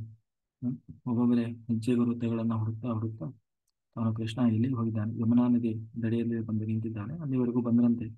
ಬಂದು ಅಲ್ಲಿ ನೋಡ್ತಾ ಇದ್ದಾನೆ. ಅಲ್ಲಿ ಕೃಷ್ಣ ತಾನು ಎಲ್ಲ ಬಂದು ನೋಡ್ತಾರೆ. ಕೃಷ್ಣನ ಎಲ್ಲ ಸುತ್ಕೊಂಡು ಬಿಟ್ಟಿದೆ. ಏನೋ ಖಾಲಿಯ ಅಂದ್ರೆ ನಾವು ಈ ಚಿತ್ರಪಟದಲ್ಲಿ ನೋಡ್ಬೋದು. ಆ ಒಂದು 7 ಹೆಡೆ ಇರ್ತದೆ, ಕೃಷ್ಣ ಎಲ್ಲ ಅದರ ಸುತ್ತಲೂ ಕೃಷ್ಣನ ಸುತ್ತಕೊಂಡಿರ್ತದೆ. ಅದು ಅದೇ ಖಾಲಿ ಅಂದ್ರೆ ನಾಗ. ಕೊನೆಗೆ ಅದನ್ನ ನೋಡಿ ಎಲ್ಲರೂ ಬಹಳ ಬೈಲಿಕ್ಕೆ ಹಿಡಿದ. ಯಶೋದೆಗೆ ಬೈದ್ರಂತೆ, ನೋಡು ನಾವು ಎಷ್ಟು ಹೇಳ್ತಾ ಇದೀವಿ, ನಿನ್ನ ಮಗ ಬರೀ ಎಷ್ಟು ತುಂಟ ಮಾಡ್ತಾನೆ, ಈಗ ನೋಡು ಅವನು ಪ್ರಾಣಕ್ಕೆ ಆಪತ್ತು ತಂದ್ಕೊಂಡಿದ್ದಾನೆ ಅಂತ ಹೇಳಿ ಅವರೆಲ್ಲ ಬೈಲಿಕ್ಕೆ ಹಿಡಿದ್ರಂತೆ. ಯಾರು, ಯಶೋದೆ. ಈಗ ಏನ್ ಮಾಡೋಣ, ಯಾಕೆಂದ್ರೆ ನಮ್ಮ ಜೀವವೇ ಆಗಿದ್ದ ಕೃಷ್ಣ, ಕೃಷ್ಣ ಇಲ್ಲದೆ ನಮ್ಮ ಬದುಕೇ ಇಲ್ಲ ಅಂತ ಹೇಳಿ ಆ ಗೋಪಿಕೆಯರು ಎಲ್ಲಾ ಗೋಪಾಲಕರು ಜೋರು ಅಳ್ಲಿಕ್ಕೆ ಶುರು ಮಾಡಿದ್ರಂತೆ. ಕೆಲವರು ಗೋಪಾಲಕರಂತೂ ಹಾರ್ಲಿಕ್ಕೆ ರೆಡಿ ಆಗಿಬಿಟ್ರಂತೆ. ಅದ್ ಏನಾಗ್ತದೋ ಆಗ್ಲಿ, ನೋಡೇ ಬಿಡು, ನಾವು ಹೋಗ್ತೀವಿ, ನಾವು ಬಿಡಿಸ್ಬಿಡ್ತೀವಿ ಅಂತ ಹೇಳಿ ಹಾರ್ಲಿಕ್ಕೆ ಶುರು ಮಾಡಿದ್ರಂತೆ. ಆ ಆಗ ಕೊನೆಗೆ ಎಲ್ಲ ಗೋಪಿಕೆಯರೆಲ್ಲ ಹೇಳಿದ್ರಂತೆ, ನೀನೇನ್ ಬೇಜಾರು ಮಾಡ್ಕೊಳ್ಬೇಡ, ಯಾಕೆಂದ್ರೆ ನೀನು ಮಾತ್ರ ಅಲ್ಲ, ನಮ್ಮ ಬದುಕು ಕೂಡ ಕೃಷ್ಣನೇ. ಕೃಷ್ಣ ಇಲ್ಲದ ಬದುಕೇ ನಮ್ಮದು ಬದುಕಲ್ಲ, ಯಾಕೆಂದ್ರೆ ನಮಗೆ ಏನಾದ್ರೂ ಜೀವನದಲ್ಲಿ ಭರವಸೆ ಬಂದಿದ್ದೇ ಕೃಷ್ಣನಿಂದ ಅಂತ ಹೇಳಿ ಆ ಎಲ್ಲಾ ಗೋಪಿಕೆಯರು ಹೇಳಿದರು. ಹೇಳಿದಾಗ ಆಗ ಬಲಭದ್ರ ಹೇಳಿದ, ಹೇ ಕೃಷ್ಣ, ಸಾಕು ಮಾಡು ನಿನ್ನ ನಾಟಕವನ್ನು, ತೋರಿಸು ನಿನ್ನ ಶಕ್ತಿ ಸಾಮರ್ಥ್ಯವನ್ನ. ಯಾಕೆಂದ್ರೆ ಇವರು ಇನ್ನೂ ಹಾಗೆ ನೀನು ಸುಮ್ಮನಿದ್ದೆ ಅಂತಾದ್ರೆ ಎಲ್ಲ ಅಪಾಯ ಮಾಡ್ಕೊಳ್ತಾರೆ. ಕೆಲವರು ಹಾರ್ಲಿಕ್ಕೆ ರೆಡಿ ಆಗಿಬಿಟ್ಟಿದ್ದಾರೆ, ಯಾಕೆಂದ್ರೆ ಮೊದಲೇ ಅದು ವಿಷಮಯ. ಬಟ್ ಈ ಹಾರಿದ್ರೆ ಇವರೆಲ್ಲ ಆ ವಿಷಯಕ್ಕೆ ಸಿಕ್ಕು ಸತ್ತೋಗ್ಬಿಡ್ತಾರೆ ಅಂತ ಹೇಳಿ ತಾನು ಹೇಳಿದ ಕೂಡಲೇ ಆಯ್ತು ಅಂತ ಹೇಳಿ ಕೃಷ್ಣ ತಾನು ಒಂದೇ ಸಾರಿ ಚಂಗ್ ಅಂತ ಹಾರಿದ್ನಂತೆ. ಹಾರಿ ಯಾವಾಗ ಅಷ್ಟುವರೆಗೂ ತಾನು ಸುತ್ತಕೊಂಡಿರೋ ಆ ಕಾಲಿಯನಿಂದ ತಪ್ಪಿಸ್ಕೊಂಡವನೇ ಒಂದೇ ಸಾರಿ ಅವನ ಹೆಡೆಯ ಮೇಲೆ ಹಾರಿದಂತೆ. ಪಣ ಅಂತೀವಲ್ಲ ನಾವು, ಒಟ್ಟು ಅವನಿಗೆ 7 ಪಣ ಇದೆ. ಆ ಪಣಗಳ ಮೇಲೆ ಹಾರಿದಂತೆ, ಒಂದು ಪಣದಿಂದ ಇನ್ನೊಂದು ಪಣ. ಆ ಕಾಲಿಯನಿಗೆ ಸಿಗ್ತಾನೆ ಇಲ್ಲ. ಅದರಲ್ಲೂ ಮತ್ತೆ ಬಾಲ ಹಿಡ್ಕೊಂಡಿದ್ದಾನಂತೆ. ಒಂದು ಕೈಯಲ್ಲಿ ಬಾಲ, ಆ ತುದಿ ಬಾಲವನ್ನು ಹಿಡ್ಕೊಂಡು ಆ ಒಂದೊಂದು ಪಣದಿಂದ ಒಂದೊಂದು ಪಣಕ್ಕೆ ಹಾರ್ಲಿಕ್ಕೆ ಶುರು ಮಾಡಿದಂತೆ. ನರ್ತನ ಮಾಡ್ಲಿಕ್ಕೆ ಶುರು ಮಾಡಿಬಿಟ್ನಂತೆ ಅದ್ರ ಮೇಲೆ ನಿಂತ್ಕೊಂಡು. ಅವನಿಗೆ ಏನ್ ಮಾಡ್ಬೇಕು, ಆ ಒಂದೊಂದು ಪಾದ ಅಂದ್ರೆ ಏನು ಸಾಮಾನ್ಯ, ನೋಡ್ಲಿಕ್ಕೆ ಸಣ್ಣ ಹುಡುಗ, ಒಂದೊಂದು ಹೆಜ್ಜೆ ಇಟ್ಟ ಅಂದ್ರೆ ಭೂಮಿ ಭೂಮಿ ಭಾರ ಅಂತ. ಅದು ಅವನಿಗೆ ತಡ್ಕೊಳಕ್ ಆಗ್ತಾ ಇಲ್ಲ ಯಾರು ಕಾಳಿಯನ್ನು. ಕೊನೆಗೆ ಈ ಈ ಇದರಲ್ಲಿ ಬರ್ತದೆ ದಾಸ ಸಾಹಿತ್ಯದಲ್ಲಿ, ಹರಿ ಕುಣಿದ ಅಂತ ಹೇಳಿ. ಹಂಗೆ ಈ ಕೃಷ್ಣನ ನರ್ತನ ನೋಡಿ ಬ್ರಹ್ಮದೇವರಿಗೆ ತಡ್ಕೊಳ್ಲಿಕ್ಕೆ ಆಗ್ಲಿಲ್ಲ ಅಂತ. ಅಯ್ಯೋ ನನ್ನ ಸ್ವಾಮಿ ಕುಣಿತಾ ಇದ್ದಾನೆ ಅಂತ ಹೇಳಿ ಅವರು ಮೃದಂಗ ಹಿಡ್ಕೊಂಡು ಬಂದ್ಬಿಟ್ರಂತೆ ಬ್ರಹ್ಮದೇವರು. ಕೊನೆಗೆ ಶಿವ ತಾನು ರುದ್ರ ತಾನು ತಾಳಗಳನ್ನ ಹಿಡ್ಕೊಂಡು ಬಂದಂತೆ. ಹನುಮಂತ ತಾನು ಹಾಡು ಹೇಳಲಿಕ್ಕೆ ಶುರು ಮಾಡಿದಂತೆ. ಕೊನೆಗೆ ಕೃಷ್ಣನ ನರ್ತನ, ಹನುಮಂತನ ಸಂಗೀತ, ರುದ್ರದೇವರ ತಾಳ, ಬ್ರಹ್ಮನ ಮೃದಂಗ, ಯಕ್ಷ ಗಂಧರ್ವ ಕಿನ್ನರು ಎಲ್ಲರೂ ಬಂದು ತಾವು ಅವರು ಕೂಡ ಗಂಧರ್ವರೆಲ್ಲ ತಾವು ನರ್ತನ ಮಾಡ್ಲಿಕ್ಕೆ ಶುರು ಮಾಡಿದ್ರಂತೆ. ಯಾಕೆಂದ್ರೆ ಕೃಷ್ಣ ಕುಣಿತಾ ಇದ್ದಾನೆ ಅಂತಂದ್ರೆ ಇವರಿಗೆಲ್ಲ ಖುಷಿಯೋ ಖುಷಿ. ಕೊನೆಗೆ ಅವನು ಆದ್ರೆ ಕಾಲಿಯನಿಗೆ ಮಾತ್ರ ಆಗ್ತಾ ಇಲ್ಲ. ಅವನ ಬಾಯಲ್ಲೆಲ್ಲ ರಕ್ತ ಬರ್ಲಿಕ್ಕೆ ಶುರು ಮಾಡಿದಂತೆ. ಕೊನೆಗೆ ಅವನಿಗೆ ಪತ್ನಿಯರಿದ್ರು, 2 ಜನ ಪತ್ನಿಯರು ಬಂದು ತಾನು ಆ ಕೃಷ್ಣನನ್ನ ಏನೋ ಬೇಡಿಕೊಳ್ತಾರೆ. ಹೇ ಕೃಷ್ಣ, ಬಹಳ ಒಳ್ಳೆ ಕೆಲಸ ಮಾಡಿದ್ದಿ, ಯಾಕೆಂದ್ರೆ ಮಹಾಗರಿಷ್ಠನಾಗಿತ್ತು, ಯಾರ ಮಾತು ಕೇಳ್ತಾ ಇರ್ಲಿಲ್ಲ ಇವನು. ಹೆಂಡತಿಯರು ಹೇಳ್ತಾ ಇದ್ದಾರೆ, ಎಲ್ಲರಿಗಿಂತ ಹೆಚ್ಚಾಗಿ ಎಂತ ಪುಣ್ಯಾತ್ಮ ಈ ಕಾಲಿ. ಯಾಕೆಂದ್ರೆ ಕೃಷ್ಣನ ಪಾದದಿಂದ ತುಳಿಯಲ್ಪಡ್ತಾ ಇದ್ದಾನಲ್ಲ. ಎಂತ ಮಹಾತ್ಮ ಇವನು ಅಂದ್ರಂತೆ. ಆದ್ರೆ ಕಾಳಿಯನಿಗೆ ತಡ್ಕೊಳಕ್ ಆಗ್ತಾ ಇಲ್ಲ. ಕೊನೆಗೆ ಅವನು ಶರಣಾದ, ಸ್ವಾಮಿ ನಂದು ತಪ್ಪಾಯ್ತು, ಕ್ಷಮಿಸು, ನಾನು ಹೀಗೆ ಮಾಡಲ್ಲ, ನನ್ನ ಗರ್ವಭಂಗ ಆಗಿದೆ ಈಗ ಅಂತ ಹೇಳಿ ತಾನು ಕಾಳಿಯನ್ನು ಕೇಳ್ಕೊಂಡ. ಅವನ ಪತ್ನಿಯರು ಆ ಕೊನೆಗೆ ಇದ್ ಮಾಡಿದ್ರು. ಕೊನೆಗೆ ಹೇಳಿದ ಕಾಳಿಯ, ನಮಗೆ ಆ ಆಯ್ತು ಅಂತ ಹೇಳಿದಾಗ ಕೃಷ್ಣ ಹೇಳಿದ, ನೋಡು, ನೀನು ಇಲ್ಲಿ ಉಳಿಬಾರ್ದು, ಇಲ್ಲಿ ಯಾವುದೇ ಕಾರಣಕ್ಕೂ. ಯಾಕೆಂದ್ರೆ ಇದು ಸಾರ್ವಜನಿಕ ಸ್ವತ್ತು. ಇಲ್ಲಿ ನಾನು ಯಾರೋ ಒಬ್ಬ ಬಂದು ಅದಕ್ಕೆ ಬೇಲಿ ಹಾಕೊಂಡು ಇದು ನನಗೆ ಸಿಕ್ಕಿದ್ದು, ನನಗೆ ಸಂಬಂಧಪಟ್ಟಿದ್ದು ಅಂತ ಹೇಳಿ ಈ ಈ ರೀತಿಯ ಅಕ್ರಮ ಮಾಡಿಕೊಳ್ಳುವುದು ಒಳ್ಳೆಯದಲ್ಲ. ಆಯ್ತಾ, ಎಲ್ಲರಿಗೂ ಸಿಗಬೇಕಾದದ್ದು ಅಂತ ಹೇಳಿ ಇಲ್ಲಿಂದ ನೀನು ಮೊದಲು ಹೊರಟು ಹೋಗು ಅಂತ ಹೇಳಿದ್ರೆ, ಅದಕ್ಕೆ ಕಾಳಿಯ ಹೇಳ್ದ, ಅಲ್ಲ ಕೃಷ್ಣ, ನಿನಗೆ ಗೊತ್ತಿದೆ ನಾನು ಯಾಕೆ ಇಲ್ಲಿ ಬಂದು ಕೂತಿದ್ದು. ಯಾಕೆಂದ್ರೆ ನನಗೆ ಗರುಡ ನನಗಾಗಿ ಕಾಯ್ತಾ ಇದ್ದಾನೆ. ಯಾಕೆ ಕಾಯ್ತಾ ಇದ್ದಾನೆ ಅಂತಂದ್ರೆ, ಹಿಂದೆ ಏನಾಗಿತ್ತು ಅಂತಂದ್ರೆ, ಗರುಡನಿಗೆ ನಾಗಗಳ ಮೇಲೆ ಬಹಳ ದ್ವೇಷ. ಯಾಕೆ ಅಂತಂದ್ರೆ ತನ್ನ ತಾಯಿಗೆ ಮೋಸ ಮಾಡಿದವರು ಅಂತ ಹೇಳಿ. ಕೊನೆಗೆ ಹಾಗಾಗಿ ಆ ಎಲ್ಲ ನಾಗಗಳ ಈ ಗರುಡ ಬಂದು ಬಂದು ಆ ನಾಗಗಳನ್ನೆಲ್ಲ ತಿಂದು ಹೋಗ್ತಿದ್ದ. ಅದಕ್ಕೆ ಬಹಳ ಸಿಟ್ಟು ಬಂತು. ಬೇಜಾರಾಗಿ ವಾಸುಕಿ, ತಾನು ಗರುಡಗಳ ರಾಜ, ಸಾರಿ, ನಾಗಗಳ ರಾಜ, ಏನು ಗರುಡನೊಂದಿಗೆ ಒಂದು ಮಾತುಕತೆ ಏನಂತಂದ್ರೆ, ನೀನು ದಿನ ಹೀಗೆ ನಾಗಗಳನ್ನು ತಿಂತಾ ಇದ್ರಿ, ಆ ನಾಗ ವಂಶವೇ ಇಲ್ದಂಗೆ ಆಗ್ತದೆ, ಅದಕ್ಕೆ ನಾವೇ ನಿಮ್ಗೆ ಆಹಾರ ತಂದ್ಕೊಡ್ತೀವಿ, ಅದನ್ನು ತಿಂದು ನೀನು ಸುಮ್ಮನೆ ಇದ್ಬಿಡು ಅಂತ ಹೇಳಿ. ಆಯ್ತು ಅಂತ ಸುಮ್ಮನಿದ್ದ. ಒಂದು ದಿನ ಏನಾಯ್ತು ಅಂದ್ರೆ, ಆ ಗರುಡನಿಗೆ ಇಟ್ಟಂತಹ ಆಹಾರವನ್ನ ಈ ಕಾಳಿಯ ತಿಂದ್ಬಿಟ್ಟ. ಅದಕ್ಕೆ ಬಹಳ ಸಿಟ್ಟು ಬಂತು. ಅವನನ್ನ ಬೆನ್ನಟ್ಟಿ ಬಂದ. ಆಗ ಇಲ್ಲಿ ಬಂದು ಕೂತ ಈ ಕಾಳಿಯ ಎದ್ದು ಹೋಗ್ಲಿಲ್ಲ. ಇಲ್ಲಿ ಯಾಕೆ ಅಂತಂದ್ರೆ, ಗರುಡ ಇಲ್ಲಿ ಈ ಒಂದು ಆ ಜಾಗಕ್ಕೆ ಗರುಡ ಬರೋಲ್ಲ. ಯಾಕೆ ಅಂತಂದ್ರೆ ಆ ಗರುಡನಿಗೂ ಕೂಡ ಒಂದು ಶಾಪ ಇದೆ. ಈ ಜಾಗಕ್ಕೆ ಬಂದೆ ಅಂತ ಅಂದ್ರೆ ನೀನು ಆ ಏನೋ ನಿನ್ನ ತಲೆ 1000 ಹೋಳಾಗಿ ಹೋಗ್ತದೆ ಅಂತ ಹೇಳಿ, ಆ ಅಲ್ಲಿ ಋಷಿಮುನಿಗಳ ಏನೋ ಸೌಬರಿ ಎನ್ನುವ ಋಷಿಮುನಿಯ ಶಾಪ ಇದೆ. ಯಾರಿಗೆ? ಗರುಡನಿಗೆ. ಹಾಗಾಗಿ ಗರುಡ ಇಲ್ಲಿ ಬರೋಲ್ಲ ಅಂತ ಹೇಳಿ ನಾನು ಕೂತಿದ್ದೇನೆ ಅಂತ ಹೇಳಿದ ಕಾಳಿಯ. ಅದಕ್ಕೆ ಆ ಅದಕ್ಕೆ ಹೇಳಿದ, ನೋಡು, ಅದಕ್ಕೆ ಹೇಳಿದ ಅದಕ್ಕೆ ಕೃಷ್ಣ ಹೇಳಿದ, ನೋಡು, ಇನ್ನು ಮುಂದೆ ನೀನು ಹೆದರ್ಬೇಕಾಗಿತ್ತು. ಯಾಕೆ ಅಂತಂದ್ರೆ, ನಾನು ನಿನ್ನ ಪಣದ ಮೇಲೆ ನರ್ತನ ಮಾಡಿದ್ದೀನಲ್ವಾ, ಆ ಆ ಪಣದಲ್ಲಿ ಶ್ರೀವತ್ಸ ಚಿಹ್ನೆ ಮೂಡಿದೆ, ಅಂದ್ರೆ ಪಣ. ಹಾಗಾಗಿ ಆ ಚಿಹ್ನೆ ಇರೋದ್ರಿಂದ ಗರುಡನೇ ನಾನು ಏನೂ ಮಾಡಲ್ಲ. ಹಾಗಾಗಿ ನೀನು ಇಲ್ಲಿಂದ ಹೊರಟು ಹೋಗು ಅಂತ ಹೇಳಿ. ಅದಕ್ಕೆ ಕೃಷ್ಣ ಏನು ಆ ಖಾಲಿಯಾಗಿ ನಾನು ಅಲ್ಲಿಂದ ಹೊರಟು ಹೋದೆ. ಎಲ್ಲರೂ ಅವತ್ತು ಉಳ್ಕೊಂಡ್ರಂತೆ ಅದೇ ಜಾಗದಲ್ಲಿ. ಕೃಷ್ಣನನ್ನ ಎಲ್ಲರೂ ಸ್ತೋತ್ರ ಮಾಡ್ತಾ ಕೊನೆಗೆ ಅಲ್ಲೇ ಉಳ್ಕೊಂಡ್ರು ಅವತ್ತು ರಾತ್ರಿ. ಕೊನೆಗೆ ಅವತ್ತು ರಾತ್ರಿ ಕಾಡ್ಗಿಚ್ಚು ಬಂತಂತೆ. ಕಾಡ್ಗಿಚ್ಚು ಬಂದಾಗ ಆ ಎಲ್ಲರೂ ಹೆದರಿ ಹೋದ್ರು. ಏನಪ್ಪಾ ಇದು ಕಾಡ್ಗಿಚ್ಚು ಬಂತು ಅಂತಂದ್ರೆ, ಆ ಕೊನೆಗೆ ಆ ಕೃಷ್ಣ ಎಲ್ಲರನ್ನ ಕಣ್ಮುಚ್ಚಿ ಅಂತ ಹೇಳಿ ಆ ಎಲ್ಲ ಅಗ್ನಿಯನ್ನ ತಾನು ಪಾನ ಮಾಡಿದ ಅಂತ ಹೇಳಿ ಹೇಳ್ತಾರೆ. ಹಾಗೆ ಒಂದು ದಿವಸ ಆಟ ಆಡ್ತಾ ಇದ್ದಾರೆ ಎಲ್ಲರೂ. ಆಟ ಆಡ್ತಾ ಇರ್ಬೇಕಾದ್ರೆ ಪ್ರಲಂಬಾಸುರ ಅಂತ ಹೇಳಿ ಒಬ್ಬ ರಾಕ್ಷಸ, ಆ ಅಂದ್ರೆ ಅದೇ ಇವರನ್ನ ಸಾಯಿಸಬೇಕು ಅಂತ ಹೇಳಿ ಈ ಕಂಸನಿಂದ, ಎಲ್ಲರೂ ಕಂಸನಿಂದ ಕಳಿಸಲ್ಪಟ್ಟವರು. ಅವರು ಬಂದು ಇನ್ನೊಬ್ಬ ಗೋಪಾಲಕನ ಹಾಗೆ ಬಂದು ಸೇರ್ಕೊಂಡ ಇವ್ರ ಜೊತೆಗೆ ಆಟ ಆಡುವಾಗ. ಕೊನೆಗೆ ಅವರನ್ನ ಈ ಬಲಭದ್ರ ತಾನು ಸಾಯಿಸ್ತಾನೆ. ಹೀಗೆ ಆ ಪ್ರಲಂಬಾಸುರ ಭಂಜನ ಅಂತ ಹೇಳಿ ಅವನನ್ನು ಕೂಡ ತಾವು ಸಾಯಿಸಿದೆ. ಹೀಗೆ ಒಮ್ಮೆ ಎಲ್ಲ ಹಸುಗಳನ್ನ ಕಾಯ್ತಾ ಇದ್ದಾರೆ. ಹಸು ಕಾಯುವಾಗ ಈ ಎಲ್ಲ ಆ ನದಿಯ ಒಂದು ಸೈಡ್ ಭಾಗದಲ್ಲಿ ಏನಾಗಿರ್ತದೆ ಅಂದ್ರೆ, ಎಲ್ಲ ಈ ಹುಲ್ಲು ಬೆಳೆದಿರ್ತದೆ. ಆ ಹುಲ್ಲು ಹೇಗಿರ್ತದೆ ಅಂದ್ರೆ, ನೀವು ಯಾರಾದ್ರೂ ನದಿ ಪಕ್ಕದಲ್ಲಿ ನೋಡ್ಬೋದು. ಬಹಳ ಫಲವತ್ತಾದ ಮಣ್ಣಿರೋದ್ರಿಂದ ಆ ಹುಲ್ಲು ಬಹಳ ಎತ್ತರಕ್ಕೆ ಬೆಳೆದಿರ್ತದೆ. ಹಾಗೆ ಆ ಯಮುನೆ ದಂಡೆಯಲ್ಲಿ ಒಂದು ದಿವಸ ತಾವು ಆ ದನಗಳು ಮೇಯ್ತಾ ಆ ಹುಲ್ಲು ಒಳಗಡೆ ಹೋಗಿ ಸೇರ್ಕೊಂಡ್ಬಿಟ್ಟು, ಪಾಪ ಅವಕ್ಕೆ ಎಲ್ಲ ದಿಕ್ಕಾಪಾಲಾಗಿದೆ.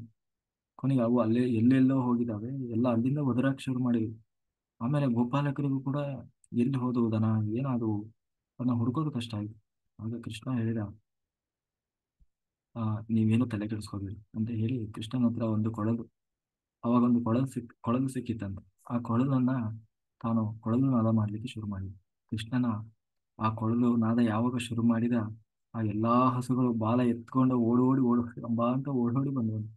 ನನಗೆ ಅಂದ್ರೆ ಅವಾಗಿಂದ ಕೃಷ್ಣ ಯಾವಾಗ ವೇಣುನಾದ ಮಾಡ್ತಾನೆ, ಆ ಎಲ್ಲಾ ಹಸುಗಳು ಬಂದು ನಿಂತ್ಕೊಂಡು ಆ ಕೃಷ್ಣನನ್ನೇ ಮೇಲೆ ಕೃಷ್ಣ ಮೇಲೆ ಕೂತ್ಕೊಂಡು ಯಾವಾಗ್ಲೂ ವೇಣುನಾದ ಮಾಡ್ತಾ ಇದ್ದಂತೆ. ಎಲ್ಲ ಹಸುಗಳು ಓಡಿ ಬಂದು ನಿಂತ್ಕೊಂಡು ಆ ಕೃಷ್ಣನನ್ನೇ ತಲೆ ಎತ್ತಿ ನೋಡ್ತಾ ಆ ಆ ವೇಣುನಾದವನ್ನು ಅಂದ್ರೆ ಕೊಳಲು ನಾದವನ್ನು ಕೇಳ್ತಾ ಕೂರ್ತಿದ್ವು.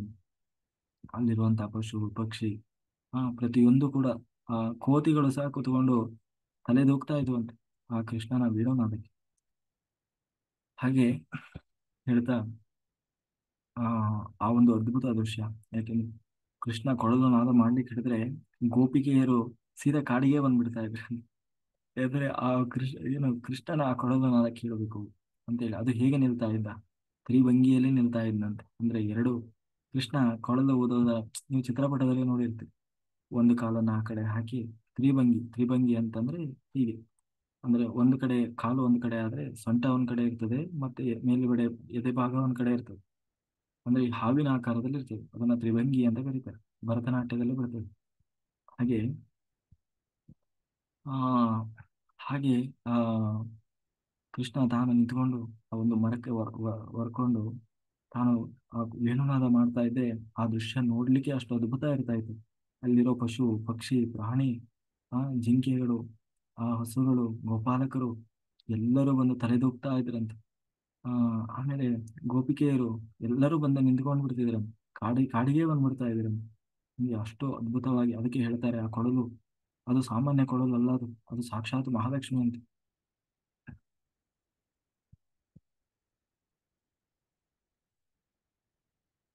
ಆ ಕೊಳಲು ಅದು ಸಾಮಾನ್ಯ ಕೊಳಲಲ್ಲ ಅದು. ಯಾಕೆಂದ್ರೆ ಕೃಷ್ಣನ ಬಾಯಿ ಬಾಯಿ ಸ್ಪರ್ಶ ಮಾಡಬೇಕು ಅಂತಂದ್ರೆ ಅದು ಯಾರೋ ಸಾಮಾನ್ಯದವರಿಗೆ ಸಾಧ್ಯ ಆಗ್ತದೆ, ಒಂದು ಸಾಮಾನ್ಯ ಬೆದರಿಗೆ ಸಾಧ್ಯ ಇದೆಯಾ? ಖಂಡಿತ ಇಲ್ಲ. ಅದು ಸಾಕ್ಷಾತ್ ಮಹಾಲಕ್ಷ್ಮಿ. ಕೊಳಲು ಅಂದ್ರೆ ಯಾರು? ಅದು ಲಕ್ಷ್ಮಿ ಅಂತ. ಕೈಯಲ್ಲಿ ಕೃಷ್ಣನ ಕೈಯಲ್ಲಿರುವ ಕೊಳಲು ಯಾವುದು ಅಂದ್ರೆ ಅದು ಲಕ್ಷ್ಮಿ ಅಂತ. ಹಾಗಾಗಿ ಅದು ಸುಮ್ಮನೆ ಸಾಮಾನ್ಯ ಕೊಳಲಲ್ಲ, ಅದು ಲಕ್ಷ್ಮಿ ಅಂತ ಹೇಳ್ತಾ, ಲಕ್ಷ್ಮಿಯೇ ತಾನು ಕೊಳಲಾಗಿ ಬಂದು ಅವನ ಕೈ ಸೇರಿದ್ಲು ಅಂತ ಹೇಳ್ತಾ, ಹೀಗೆ ಒಮ್ಮೆ ಎಲ್ಲಾ ಗೋಪಿಕೆಯರು, ಕನ್ನಿಕಾ ಗೋಪಿಕೆಯರು ಅಂದ್ರೆ ಇನ್ನೂ ಮದುವೆ ಆಗಿಲ್ಲ ಗೋಪಿಕೆಯರು ಎಲ್ಲರೂ ಸೇರಿ ಕೃಷ್ಣನೇ ನಮ್ಮ ಗಂಡನಾಗಬೇಕು ಅಂತ ಹೇಳಿ ಆ ಅವರಿಗೆ ಕಾತ್ಯಾಯಿನಿ ವ್ರತವನ್ನು ಮಾಡಿದ್ರು. ಕಾತ್ಯಾಯಿನಿ ಆಯ್ತು, ಕಾತ್ಯಾಯಿನಿ ವ್ರತವನ್ನು ಮಾಡಿದ್ರು. ಎಲ್ಲಾ ಹೆಣ್ಣು ಮಕ್ಕಳು ಸೇರಿ. ಅದು ಈ ಶ್ರಾವಣ ಮಾಸದ ಯಾವುದೋ ಒಂದು ಮಾಸದಲ್ಲಿ ಬರ್ತದೆ ಕಾತ್ಯಾಯಿನಿ ವ್ರತ. ಕಾತ್ಯಾಯಿನಿ ವ್ರತವನ್ನು ಮಾಡ್ತಾ ಹೇಮಂತ ಋತುದಲ್ಲಿ ಬರ್ತದೆ ಕಾತ್ಯಾಯಿನಿ ವ್ರತ. ಅವಾಗ ಅಂದ್ರೆ ಒಳ್ಳೆ ಗಂಡ ಸಿಗಲಿ ಅಂತ ಹೇಳಿ ಸಾಮಾನ್ಯವಾಗಿ ಹೆಣ್ಣು ಮಕ್ಕಳು ಮಾಡುವ ಒಂದು ವ್ರತ. ಅದರಲ್ಲಿ ಕೃಷ್ಣನೇ ಗಂಡನಾಗಬೇಕು ಅಂತ ಹೇಳಿ ಆ ಎಲ್ಲಾ ಹೆಣ್ಣು ಮಕ್ಕಳು ಸೇರಿ ಕಾತ್ಯಾಯಿನಿ ವ್ರತ ಮಾಡಿದ್ರು. ಕಾತ್ಯಾಯಿನಿ ವ್ರತ ಮಾಡಿದ್ರು. ಒಂದು ದಿನ ಏನಾಯ್ತು ಅಂದ್ರೆ ದಿನನಿತ್ಯ ಮಾಡ್ತಾ ಇದ್ರು. ಕೊನೆಗೆ ಆ ಆ ಕೃಷ್ಣ ಅವರೆಲ್ಲ ಸೇರಿ ಒಂದು ದಿನ ಯಮುನೆಗೆ ಹೋಗಿ ಎಲ್ಲರೂ ಸ್ನಾನ ಮಾಡ್ತಾ ಇದ್ದಾರೆ. ಎಲ್ಲಾ ಗೋಪಿಕೆಯರು ಕಾತ್ಯಾಯಿನಿ ರಥದ ಒಂದು ಭಾಗವಾಗಿ ಸ್ನಾನ ಮಾಡ್ತಾ ಇದ್ದಾರೆ. ಸ್ನಾನ ಮಾಡ್ತಾ ಆ ಕೊನೆಗೆ ಕೃಷ್ಣ ಬಂದು ಅವರೆಲ್ಲ ದಡದ ಮೇಲೆ ಎಲ್ಲ ವಸ್ತ್ರ ಇಟ್ಟಿದ್ರಲ್ಲ, ಎಲ್ಲಾ ವಸ್ತ್ರವನ್ನು ತಗೊಂಡು ತಾನು ಮರದ ಮೇಲೆ ಹತ್ಕೊಂಡು ಕುತ್ಕೊಂಡು. ಇವರು ನೋಡೋರು ಯಾರು ಗಂಡಗೆ ಮಾತಾಡ್ಲಿಕ್ಕೆ ಶುರು ಮಾಡಿದ ತಕ್ಷಣ ಇವರು ಯಾರೋ ಗಂಡಸರ ಮಾತಿಗೆ ಹುಡುಗರು ಮಾತು ಕೇಳ್ತಾ ಇದೆಯಲ್ಲ ಅಂತ ಹೇಳಿ ನೋಡ್ತಾರೆ ಕೃಷ್ಣ. ಅವರಿಗೆ ಈ ಕೃಷ್ಣ ಬಂದಿದ್ದಾನಲ್ಲ ಇಲ್ಲಿ ಜೊತೆಗೆ. ಬಟ್ಟೆ ನೋಡ್ತಾರೆ, ಒಂದು ಬಟ್ಟೆ ಕೆಳಗೆ ಇಲ್ಲ.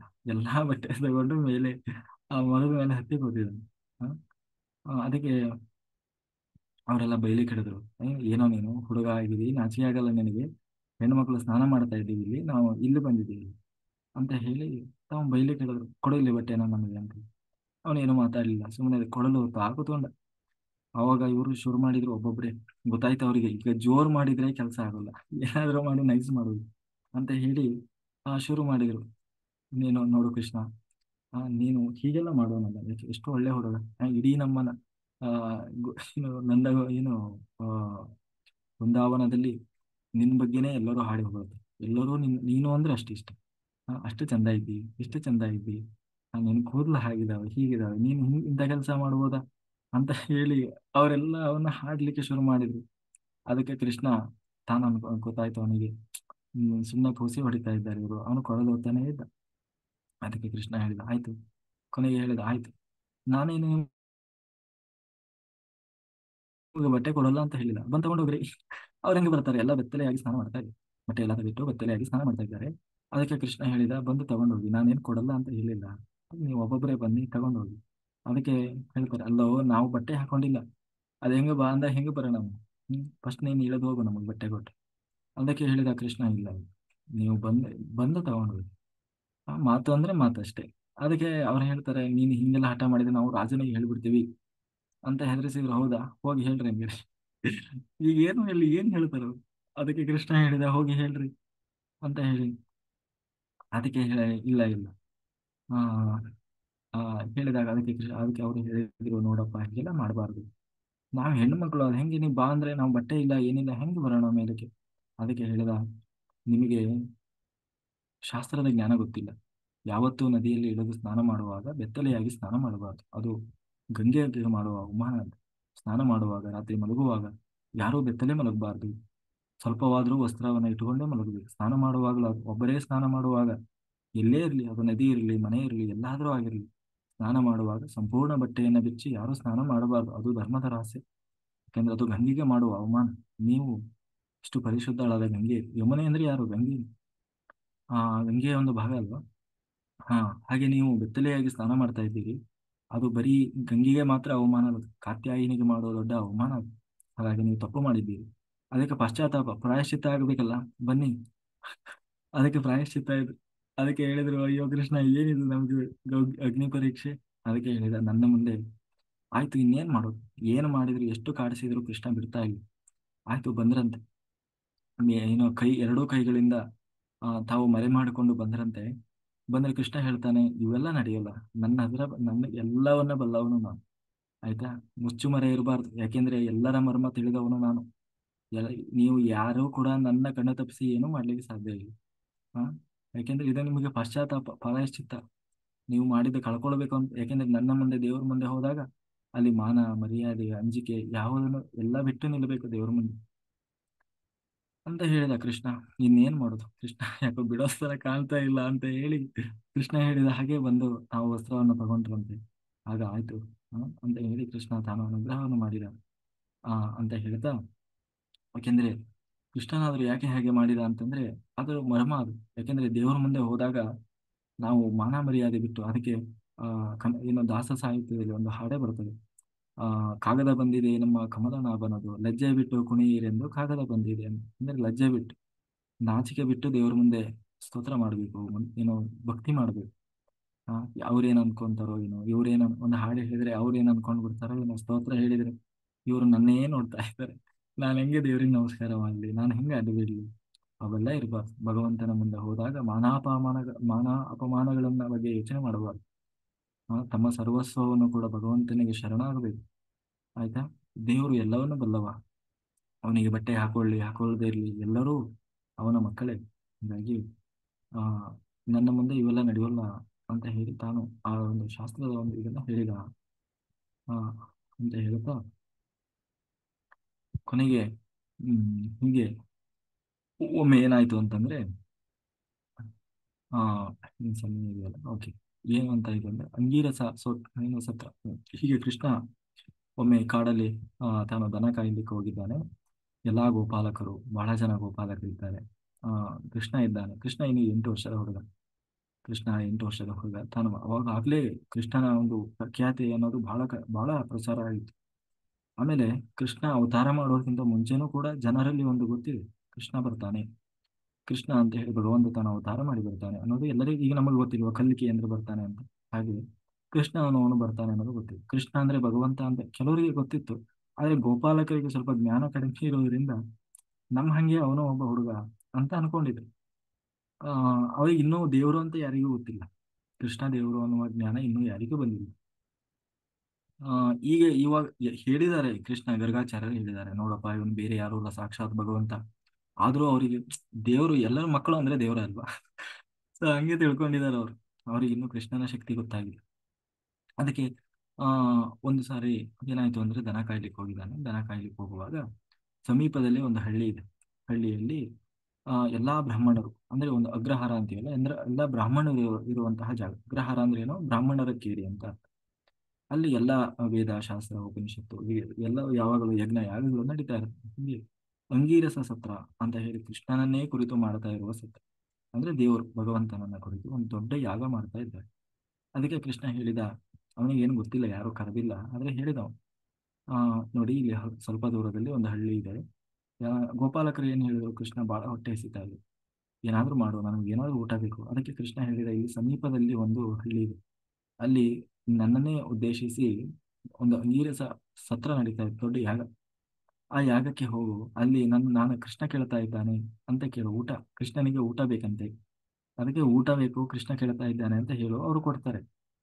ಎಲ್ಲರೂ ನನ್ನ ಭಕ್ತರೇ, ಹೋಗು ಅಂತ ಹೇಳಿ ಕಳಿಸಿದ. ಎಲ್ಲಾ ಗೋಪಾಲಕರು ಹೋಗಿ ಹೀಗೆ ಕೃಷ್ಣ ಹೇಳಿದಾನೆ ಊಟ ಬೇಕಂತೆ. ಆ ಯಾವ ಬ್ರಾಹ್ಮಣರು ಮಾತಾಡಿಸ್ಲಿಲ್ಲ.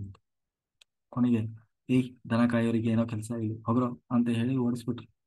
ಅದಕ್ಕೆ ಎಲ್ಲ ವಾಪಸ್ ಬಂದ್ರು. ಕೃಷ್ಣ ಹೀಗೆ ನಾವು ಹೋದ್ವಿ, ಕೃಷ್ಣ ಊಟ ಕೇಳ್ತಾ ಇದ್ದಾನೆ ಅಂತ ಹೇಳಿದ್ವಿ, ಆದ್ರೆ ಯಾರೂ ನಮಗೆ ಏನೂ ವಿಚಾರಿಸ್ಲಿಲ್ಲ, ದನ ಕಾಯೋರು ಅಂತ ಹೇಳಿ ನಮ್ಮನ್ನು ನಿಕೃಷ್ಟವಾಗಿ ನೋಡಿ ಓಡಿಸ್ಬಿಟ್ರು ಕೃಷ್ಣ. ಅದಕ್ಕೆ ಕೃಷ್ಣ ಹೇಳಿದ, ನಿಮಗೆ ಬುದ್ಧಿ ಇಲ್ಲ, ಹಿಂದ್ಗಡೆ ಬಾಗಿಲಿಂದ ಹೋಗ್ರಿ, ಅಲ್ಲಿ ಇರ್ತಾರೆ ಹೆಣ್ಣು ಮಕ್ಳು ಇರ್ತಾರೆ ಅಡಿಗೆ ಮನೆಯಲ್ಲಿ, ಅವ್ರ ಹತ್ರ ಹೋಗಿ ಕೇಳ್ರಿ ಅಂತ ಹೇಳಿದ. ಈಗ ವಾಪಸ್ ಹೋದ್ರು. ಎಲ್ಲ ಇವರೆಲ್ಲ ಮುಂದೆ ದೊಡ್ಡ ಯಾಗ ಮಾಡ್ತಾ ಇದ್ರು, ಹಿಂದಿಂದ ಹೋದ್ರು ಎಲ್ಲ ಗೋಪಾಲಕ. ಹೋಗಿ, ಕೃಷ್ಣ ಕೃಷ್ಣ ಬಂದಿದ್ದಾನೆ, ನಿನಗೆ ಊಟ ಬೇಕಂತೆ ಅಂದ್ರೆ ಹೇಳಿದ್ರು. ಅವರು ಹಿಂದೆ ಮುಂದೆ ನೋಡ್ಲಿಲ್ಲ, ಮನೆಯಲ್ಲಿ ಏನೇನು ಮಾಡಿದ್ರು ಎಲ್ಲ ಬುದ್ಧಿ ಕಟ್ಕೊಂಡ್ರು. ಒಂದು ಕಡೆಯಿಂದ ಎಲ್ಲಾ ಎಲ್ಲಾ ಬ್ರಾಹ್ಮಣ ಸ್ತ್ರೀಯರು, ಅವ್ರ ಮನೆಯವರೆಲ್ಲ ತಡೆದ್ರಂತೆ, ಅತ್ತೆ ಮಾವ ಯಾರು ಹೋಗಂಗಿಲ್ಲ, ಯಾಕೆಂದ್ರೆ ರಾಜಕೀಯ. ಯಾಕೆಂದ್ರೆ ಇವರೆಲ್ಲ ಕಂಸನಿಂದ ಪೋಷಿಸಲ್ಪಡ್ತಾ ಇರೋ, ಒಂದು ವೇಳೆ ಹೀಗೆ ಇವರು ಕೃಷ್ಣನಿಗೆ ಸಹಾಯ ಮಾಡಿದ್ದಾರೆ ಅಂತ ಗೊತ್ತಾದ್ರೆ, ಆ ಮ- ಗೊತ್ತಾಯ್ತು ಅಂತಂದ್ರೆ, ಇವರಿಗೆ ಕೊಡುವಂತಹ ಏನು ಸೌಲಭ್ಯಗಳೇನಿದ್ದಾವೆ, ಅವುಗಳನ್ನೆಲ್ಲ, ರಾಜ್ಯದಿಂದ ಸಿಗುವಂತಹ ಸೌಲಭ್ಯಗಳು ಎಲ್ಲವನ್ನು ಕಂಸ ನಿಲ್ಲಿಸಿಬಿಡ್ತಾನೆ. ಹಾಗಾಗಿ ರಾಜಕೀಯ, ಹಾಗಾಗಿ ಯಾರು ಕೃಷ್ಣನಿಗೆ ಸಹಾಯ ಮಾಡಬಾರ್ದು ಅಂತ ಹೇಳಿ ಅವರಿಗೆಲ್ಲ ರಿಸ್ಟ್ರಿಕ್ಟ್ ಮಾಡಿದ್ರು, ಯಾರು ಹೋಗಂಗಿಲ್ಲ ಅಂತ ಹೇಳಿ. ಆದ್ರೆ ಇವ್ರು ಯಾರೋ ಕೃಷ್ಣ ಅವ್ರ ಮಾತು ಕೇಳಕ್ ರೆಡಿ ಇರ್ಲಿಲ್ಲ. ನೀವು ಹೇಳೋರು ಹೇಳ್ಕೊಂತಾ ಇರ್ಲಿ, ಕೃಷ್ಣನೇ ಬಂದಿದ್ದಾನೆ, ಅವನಿದ್ರೆ ನಮಗೆ ಏನೂ ಬೇಡ, ಅವನೇ ನಮಗೆ ಸಾಕು, ಅವನೇ ಸರ್ವಸ್ವ. ಇಷ್ಟು ದಿನ ಕಾಯ್ತಾ ಇದೆ ಕೃಷ್ಣ, ಅವನಾಗೆ ಬಂದು ಊಟ ಬೇಕು ಅಂತ ಕೇಳಿದ್ರೆ ಅದು ಹೆಂಗೆ ಕೊಡದೇ ಇರ್ಲಿಕ್ಕಾಗ್ತದೆ ಅಂತ ಹೇಳಿ ಯಾರ ಮಾತು ಕೇಳಲಿಲ್ಲ ಅಂತ ಎಲ್ಲರೂ ಹಂಗೆ ಬುತ್ತಿ ಹೊತ್ಕೊಂಡು ಹೊಂಟೇ ಬಿಟ್ರನ್ಸ ಅಲ್ಲಿಗೆ. ಎಲ್ಲರೂ ಬಂದು ಕೃಷ್ಣನ ಮುಂದೆ ಬಂದು ನಿಂತಾರೆ. ದೊಡ್ಡ ಊರೇ ಬಂದಿದೆ. ಎಲ್ಲಾ ಹೆಣ್ಮಕ್ಳು ಬುತ್ತಿ ಬಂದು ತಗೊಂಡು ಬಂದು ಹೇಳಿದ್ರೆ, ಕೃಷ್ಣ ಕೇಳ್ತಾನೆ, ನೀವೆಲ್ಲ ಯಾಕೆ ಬರ್ಲಿಕ್ಕೆ ಹೋದ್ರಿ? ಆ ನಾನು ಬರೀ ಊಟ ಕಳಿಸ್ರಿ ಅಂತ ಹೇಳಿದೆ, ನೀವೇ ಬಂದಿದ್ದೀರಲ್ಲ, ಯಾಕೆ ಹೀಗೆ ಬಂದಿದ್ದೀರಿ ಅಂತ ಕೇಳಿದ್ರೆ, ಅವ್ರಿಗೆ ಹೇಳ್ತಾರೆ, ಕೃಷ್ಣ ನಮಗೇನು ಬೇಕಾಗಿಲ್ಲ, ನಮಗೆಲ್ಲ ಸಾಕಾಗ್ಬಿಟ್ಟಿದೆ ಈ ಸಂಸಾರ. ಆ ಈ ಹೆಂಡತಿ ಮಗನ ಗಂಡ ಮಕ್ಕಳು, ಈ ಎಲ್ಲಾ ಜಂಜಾಟ ನಮಗೆ ಸಾಕಾಗಿದೆ. ಇಷ್ಟೆಲ್ಲಾ ಮಾಡ್ತಾ ಇರೋದು ನಿನಗಾಗಿ ಅಲ್ವ, ಸಾಕ್ಷಾತ್ ನೀನೇ ಬಂದಿದ್ದೀಯಲ್ಲ, ನಾವು ನಿಮ್ ಜೊತೆಗೆ ಇದ್ದು ಬಿಡ್ತೀವಿ, ನಿನ್ ಜೊತೆ ಕರ್ಕೊಂಡು ಹೋಗ್ಬಿಡು ಅಂತ ಹೇಳಿ ಅವರು ಹೇಳ್ತಾ ಇದ್ದಾರೆ ಅಂತ. ಅದಕ್ಕೆ ಹೇಳಿದ ಕೃಷ್ಣ, ಇಲ್ಲ ಇಲ್ಲಮ್ಮ, ಹಾಗೆಲ್ಲ ಮಾಡಬಾರ್ದು. ಗಂಡ ಅಂದ್ರೆ ದೇವ್ರಿದ್ದಂಗೆ ಅಲ್ವಾ, ಅಲ್ಲಿ ಗಂಡನ ಒಳಗೆ ದೇವರನ್ನ ಕಾಣ್ಬೇಕು, ಅದೇ ಸ್ತ್ರೀ ಧರ್ಮ ಅದು. ಹಾಗೆಲ್ಲ ಬಿಟ್ಟು ಬರಬಾರ್ದು, ಅದೆಲ್ಲ ತಪ್ಪಾಗ್ತದೆ. ಯಾಕೆ ಹೀಗೆ, ಅದು ಇಷ್ಟೊತ್ತಲ್ಲ ಯಾಕೆ ಬಂದಿದ್ದೀರಿ, ಅದು ಮನೆಯವರೆಲ್ಲ ವಿರೋಧ ಮಾಡಿದ್ರು, ಹೀಗೆಲ್ಲ ಬರಬಾರ್ದಲ್ಲ. ಹೆಂಗಿದ್ರು ನಮ್ಮ ಸ್ನೇಹಿತರು ಬಂದಿದ್ರು, ಅವ್ರ ಜೊತೆ ಕೊಟ್ಟು ಕಳ್ಸಿದ್ರೆ ಆಗಿರೋದು, ನಾನ್ ಬರೀ ಊಟ ಕೇಳಿದೆ ಅಂತ ಹೇಳಿದ. ಅವರೆಲ್ಲ ಹೇಳಿದ್ರು, ಇಲ್ಲ ಕೃಷ್ಣ, ಇಂತಹ ಮಾತುಗಳನ್ನು ಆಡಬೇಡ, ಯಾಕೆಂದ್ರೆ ನಿನ್ನನ್ನೇ ನಂಬಿ ಬಂದವರು ನಾವು, ಯಾಕೆ ನಾವು ಬದುಕ್ತಾ ಇರೋದು ಯಾರಿಗಾಗಿ, ಕೃಷ್ಣನಿಗಾಗಿ ಅಂದನು ಅಲ್ವಾ. ಹಾಗಾಗಿ ನೀನೇ ನನ್ನ ನೀನೇ ನಮ್ಮೆಲ್ಲರ ಸರ್ವಸ್ವ. ಹಾಗಾಗಿ ನೀನೇ ಹೀಗೆ ನಡು ರೋಡಲ್ಲಿ ಕೈ ಬಿಡ್ಬೇಡಪ್ಪ ಅಂತ ಹೇಳಿ ಎಲ್ಲರೂ ಕೃಷ್ಣನಿಗೆ ತಾವು ಶರಣಾದ್ರು.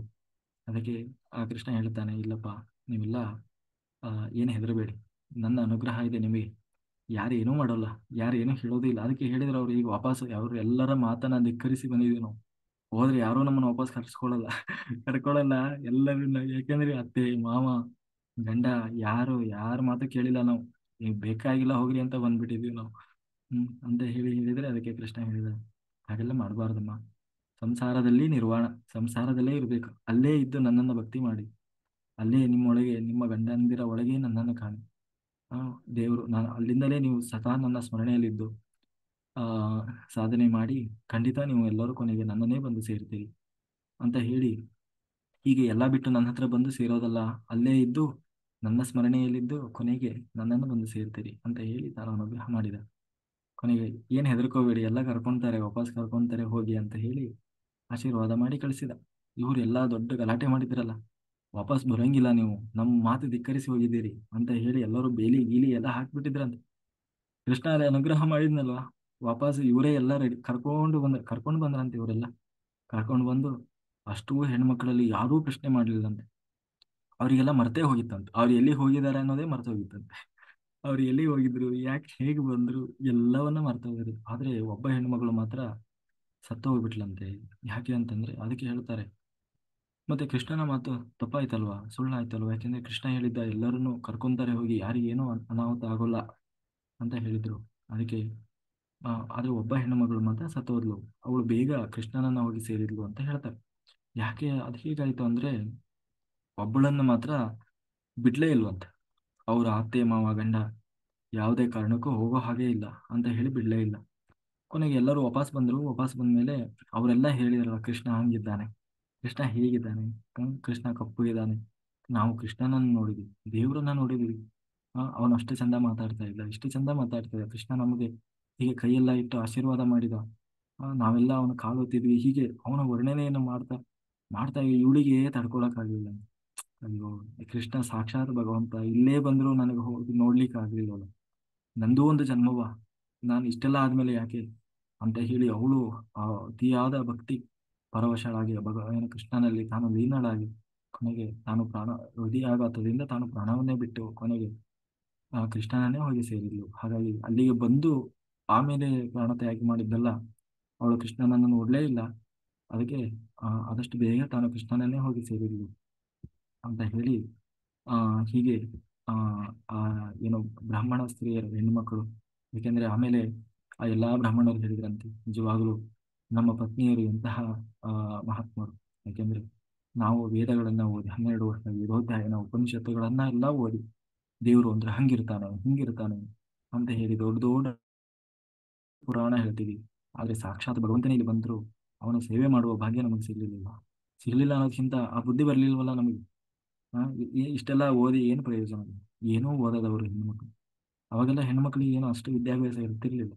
ಆದ್ರೆ ಅನಕ್ಷರಸ್ಥರು, ಏನೂ ತಿಳುವಳಿಕೆ ಇಲ್ಲ, ಆದ್ರೂ ಭಗವಂತನ ಸೇವೆ ಮಾಡಿದ್ರು ಅವರು. ಎಲ್ಲವನ್ನ ಬಿಟ್ಟು ಆ ಏನು ಬೇಕಾಗಿಲ್ಲ, ದೇವರೇ ಬಂದಿದ್ದಾನೆ ಅಂದ್ಮೇಲೆ ನಿಮ್ ತಗೊಂಡು ಏನ್ ಮಾಡೋಣ ಅಂತ ಹೇಳಿ ಎಲ್ಲರನ್ನು ಧಿಕ್ಕರಿಸಿ ಹೋಗಿ ಆ ಭಗವಂತನ ಸೇವೆ ಮಾಡಿದ್ರಲ್ಲ, ಅವರೇ ಭಾಗ್ಯಶಾಲಿಗಳು. ಅಂತ ಹೇಳಿ ನಮ್ಮ ಜನ್ಮಕ್ಕೆ ಧಿಕ್ಕಾರವಿರಲಿ ಅಂತ ಹೇಳಿ ಆ ಬ್ರಾಹ್ಮಣರು ತಮಗೆ ತಾವೇ ಹೇಳ್ಕೊಂಡ್ರು. ಹಂಗಂತ ಹೇಳಿ ಮತ್ತೆ ಕೃಷ್ಣನನ್ನು ನೋಡಕ್ ಹೋಗ್ಲಿಲ್ಲ. ಯಾಕೆಂದ್ರೆ ಅದೇ ಹೇಳಿದ್ನಲ್ಲ, ರಾಜಕೀಯ. ಕೊನೆಗೆ ಆ ಪುನಃ ಕೃಷ್ಣ ಒಮ್ಮೆ ಗೋವರ್ಧನ ಪರ್ವತ ಎತ್ತಿದ ಕಥೆ, ಅದನ್ನ ನಾವು ನಾಳೆ ದಿವಸ ನೋಡೋಣ ಅಂತ ಹೇಳ್ತು. ಕಾಯೇನ ವಾಚ ಮನಸೇಂದ್ರಿಯೈರ್ವಾ ಬುದ್ಧ್ಯಾತ್ಮನಾವ ವಿಕೃತೆ ಸ್ವಭಾವಾತ್ ಕರೋಮಿ ಯದ್ಯತ್ ಸಕಲಂ ಪರಸ್ಮೈ ನಾರಾಯಣಾಯತಿ ಸಮರ್ಪಯಾಮಿ. ನನ್ನೊಳಗೆ ಹರಿವಾಯು ಗುರುಗಳೇ ನಿಂತು ಏನು ಹೇಳಿಸಿದರು ಅಷ್ಟೇ ಹೇಳುವ ಸಾಮಾನ್ಯ ಪ್ರಯತ್ನ ಮಾಡಿದ್ದೇನೆ. ಏನೇ ಆ ದೋಷ ಇದ್ದರೂ ಅದು ನನ್ನ ತಪ್ಪಿನಿಂದ ಬಂದ ಸುಜ್ಞಾನವಿಲ್ಲವು ಭಗವಂತನದ್ದು ಅಂತ ಹೇಳ್ತಾ ಆ ಇಲ್ಲಿಯವರೆಗೆ ಜೂಮ್ ಮತ್ತೆ ಯೂಟ್ಯೂಬ್ನಲ್ಲಿ ವೀಕ್ಷಿಸಿದಂತ ಎಲ್ಲ ಧ್ಯಾನಯೋಗಿ ಬಂಧುಗಳಿಗೆ ಅನಂತ ಕೋಟಿ ಧನ್ಯವಾದಗಳು. Thank you, thank you, thank you. ಸರ್ವಂ ಶ್ರೀಕೃಷ್ಣಾರ್ಪಣಮಸ್ತು. Very good masters. ಅನ್ಮ್ಯೂಟ್ ಮಾಡಿ, ಹ್ಯಾಂಡ್ ರೈಸ್ ಮಾಡಿ, ಯಾರಾದರೂ ಮಾತಾಡೋರಿದ್ರೆ ಮಾತಾಡಿ. ವಚನ ಸಾಹಿತ್ಯ ಬರಲಿ.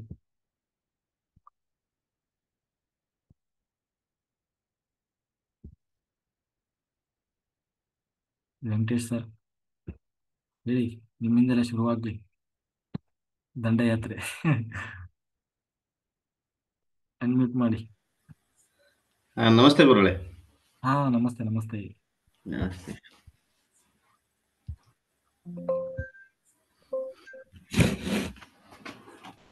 ಏನು ವಚನ ಹೇಳ್ಬೇಕು ನೋಡಿ, ಏನ್ ಹೇಳ್ತೀನಿ.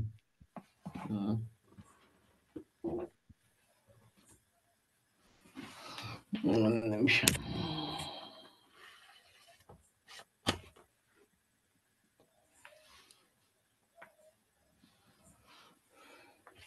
ಯಾರಾದ್ರೂ ಸಣ್ಣ ಸಣ್ಣ ಎಕ್ಸ್ಪೀರಿಯನ್ಸ್ ಹೇಳೋರಿದ್ರೆ ಹೇಳಿ ಮಾಸ್ಟರ್ಸ್. ಗುಡಾಕೇಶ ಎಕ್ಸ್ಪೀರಿಯನ್ಸ್. ಹಾ, ಹೇಳಿ ಗುರುಗಳು. ಒಂದು ನಿಮಿಷ.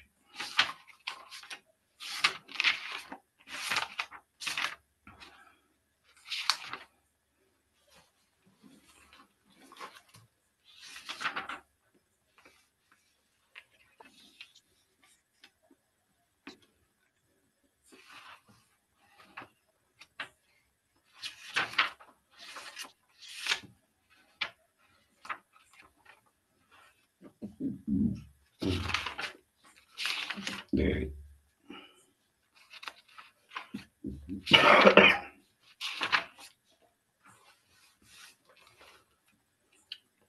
ಕೈವಲ್ಯ ಪದ್ಧತಿಯ ಒಂದು ಶ್ಲೋಕ.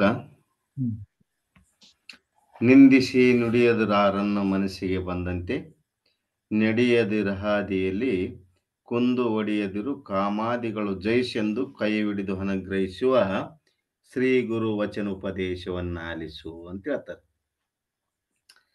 ಇಲ್ಲಿ ಏನು ಅಂತಂದ್ರೆ ಇದ್ರ ತಾತ್ಪರ್ಯವೇನಪ್ಪ ಅಂದ್ರೆ, ನಿಂದಿಸಿ ನುಡಿಯದಿರಾರನ್ನು, ಯಾರನ್ನು ನಿಂದೆ ಮಾಡಕ್ ಹೋಗ್ಬೇಡ. ನಿಂದೆ ಅಂದ್ರೆ ಅತಿ ದೊಡ್ಡ ಘೋರ ನರಕ ಅದ ಅಂತ ಹೇಳ್ತಾರ. ಇನ್ನೊಬ್ಬರ ಬಗ್ಗೆ ಹಾಡು ಕೇಳ್ತಕ್ಕಂಥ ಒಂದು ಪದ ನಿಂದೆ ಅಂತಂದ್ರೆ, ಇನ್ನೊಬ್ಬರ ಬಗ್ಗೆ ಆಡ್ತಕ್ಕಂಥ ಪದ. ಸುಮ್ಮನೆ ವಿನಾಕಾರಣ ಅವ್ರನ್ನ ಹಾಡು ಕೇಳೋದು. ಅಂತಹ ಒಂದು ಹಾಡು ಕೇಳ ನಿಂದೆಗಿಂತ ದೊಡ್ಡ ದುರಿತ ಯಾವುದೂ ಇಲ್ಲ.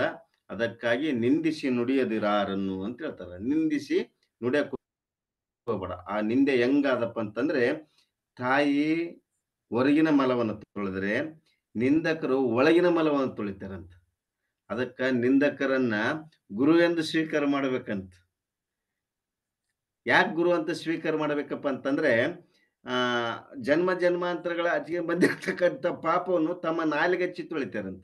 ಅದಕ್ಕ ಕಬೀರರು ನಿಂದಕರಿಗೆ ಒಂದು ಕುಟೀರವ ಕಟ್ಟಿ ಕೊಡ್ಬೇಕಂತ. ಎದುರಿಗೆ ಮನಿ ಎದುರಿಗೆ ಒಂದು ಕುಟೀರವ ಕಟ್ಟಿ ಕೊಡ್ಬೇಕಂತ.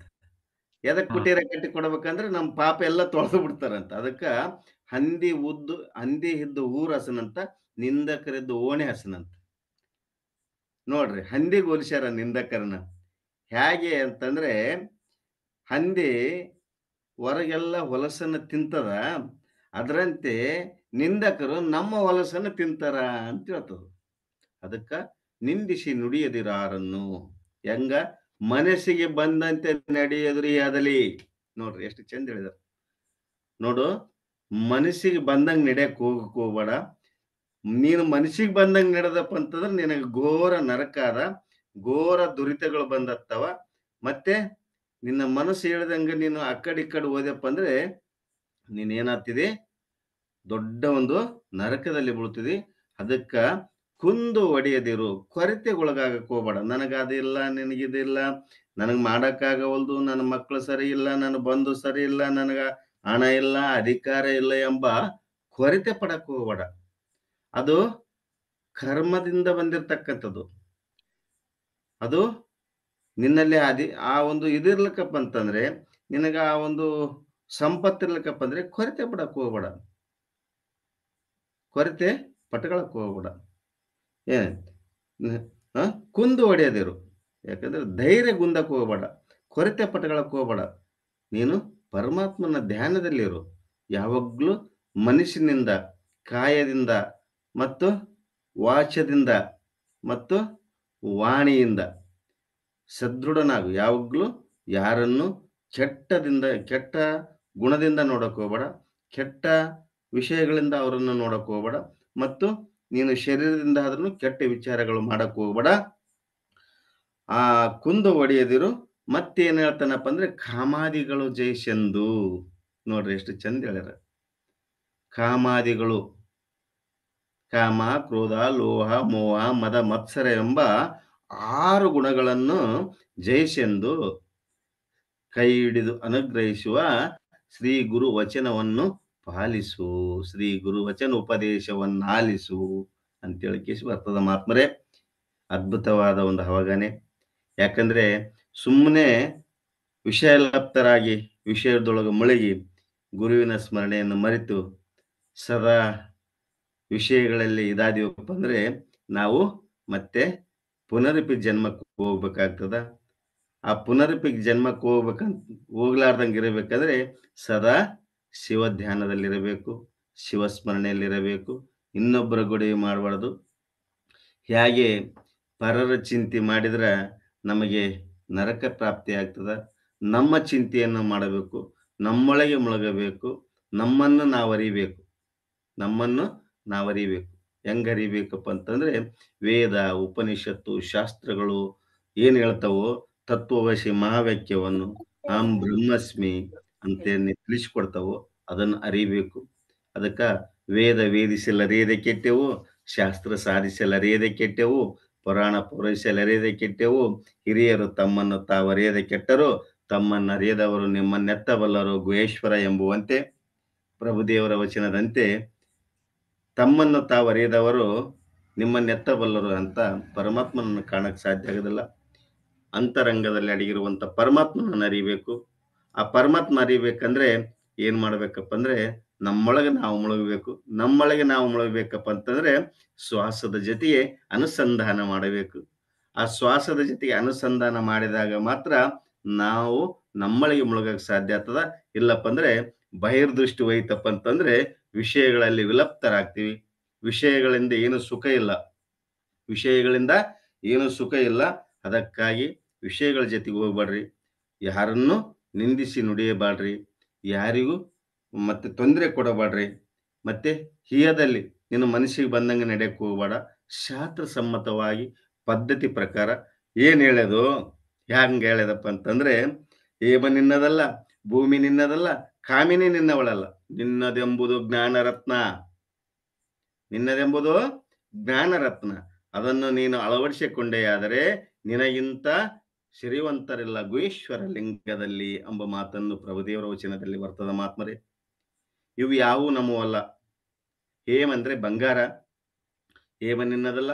ಭೂಮಿ ಅಂದ್ರೆ ಇಂದಿಲಿಂದ ಬಂದಿರತಕ್ಕಂತಹ ತಲಾಂತರಾವಾಗಿರ್ತಕ್ಕಂಥ ಅತಿರಥ ಮಹಾರಥರ ಆಳಿ ಹೋಗಿರುವಂತ ಅಖಂಡ ಭೂಮಿನೇ ಸ್ವಾಧೀನ ಮಾಡಿಕೊಂಡಿರುವಂತ ಈ ಭೂಮಿ ಕೂಡ ನಿಂದಲ್ಲ. ಹ್ಯಾಂಗೆ ನಿಂದಲ್ಲ ಅಂತಂದ್ರೆ, ವಾಮನ ಅವತಾರದಲ್ಲಿ ಕೃಷ್ಣ ಪರಮಾತ್ಮ ಒಂದೇ ಪಾದದಲ್ಲಿ ಇಡೀ ಭೂಮಂಡಲವನ್ನೇ ವ್ಯಾಪಿಸಿರ್ತಕ್ಕಂಥ ಒಂದು ನಿರ್ದೇಶನ ಭಾಗವತದಲ್ಲಿ ಬರ್ತದ ಮಾತ್ಮರೇ.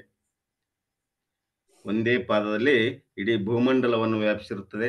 ಮತ್ತು ಆಕಾಶ ಒಂದು ಪಾದದಲ್ಲಿ, ಇನ್ನೊಂದು ಪಾದ ಎಲ್ಲಿ ಇರಲಿ ಅಂತ ಕೇಳಿದಾಗ ಆ ಒಂದು ಬಲಿ ಚಕ್ರವರ್ತಿ ನನ್ನ ಒಂದು ತಲೆ ಮೇಲೆ ಇಟ್ಟು ನನ್ನನ್ನು ಪವಿತ್ರಗೊಳಿಸು ಅಂತ ಬೇಡಿಕೊಂಡಾಗ ಆ ಪಾದವನ್ನು ಆ ಬಲಿ ಚಕ್ರವರ್ತಿಯ ತಲೆ ಮೇಲೆ ಇಟ್ಟಾಗ ಪಾತಾಳದ ಅಧಿಪತಿಯಾಗಿ ಕೇಶಿ ಈಗಲೂ ಪರಮಾತ್ಮನ ಜೊತೆಗೆ ಸದಾ ಪರಮಾತ್ಮನೇ ದ್ವಾರಪಾಲಕ್ಕಾಗಿ ಕಾಯ್ತಕ್ಕಂಥ ಒಂದು ಒಂದು ಭಾಗವತದ ಒಂದು ಸಂದೇಶ ಬರ್ತದ.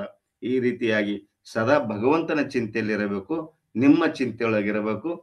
ಯಾವಾಗ ನಿಮ್ಮ ಜೊತೆಗೆ ನೀವು ಇರ್ತೀರೋ ಆವಾಗ ನೀವೇ ದೇವರಾಗಕ್ಕೆ ಸಾಧ್ಯ ಆಗ್ತದ ಎಂಬ ಮಾತನ್ನು ಹೇಳಿಕೊಡ್ತಾರ. ಅಂಥ ಗುರುವಿನ ವ್ಯಾಕ್ಯವನ್ನು ಮನಸ್ಸಿಗೆ ಬಂದಂಗ ನಡ್ಲಾರ್ದಂಗ ಗುರುವಿನ ವಾಕ್ಯವನ್ನು ಪಾಲಿಸಿಗಂತ, ಗುರುವಚವನ್ನು ಪಾಲಿಸಿಗಂತ ನಡೆದಿದ್ದೆ ಆದ್ರೆ ಇದೇ ಜನ್ಮ ಕಡೆ ಆಗ್ತದ ಎಂಬ ಮಾತನ್ನು ಈ ಒಂದು ಕೈವಲ್ಯ ಪದದಿಂದ ತಿಳಿದು ಬರ್ತದೆ ಅಂತ ಹೇಳುತ್ತಾ ಈ ಒಂದು ವಾಕ್ಯವನ್ನು ಈ ವೇದಿಕೆಗೆ ಸಮರ್ಪಣೆ ಮಾಡ್ತೇನೆ. ಹರಿ ಓಂ ತತ್ಸತ್ ಪರಬ್ರಹ್ಮಣೇ ನಮಃ. ನಮಸ್ಕಾರ ಗುರುಗಳೇ. ನಮೋ ನಮಃ. ಹರಿ ಓಂ. ವಿಶಾಲ ಮೇಡಮ್ ಮಾತಾಡಿ.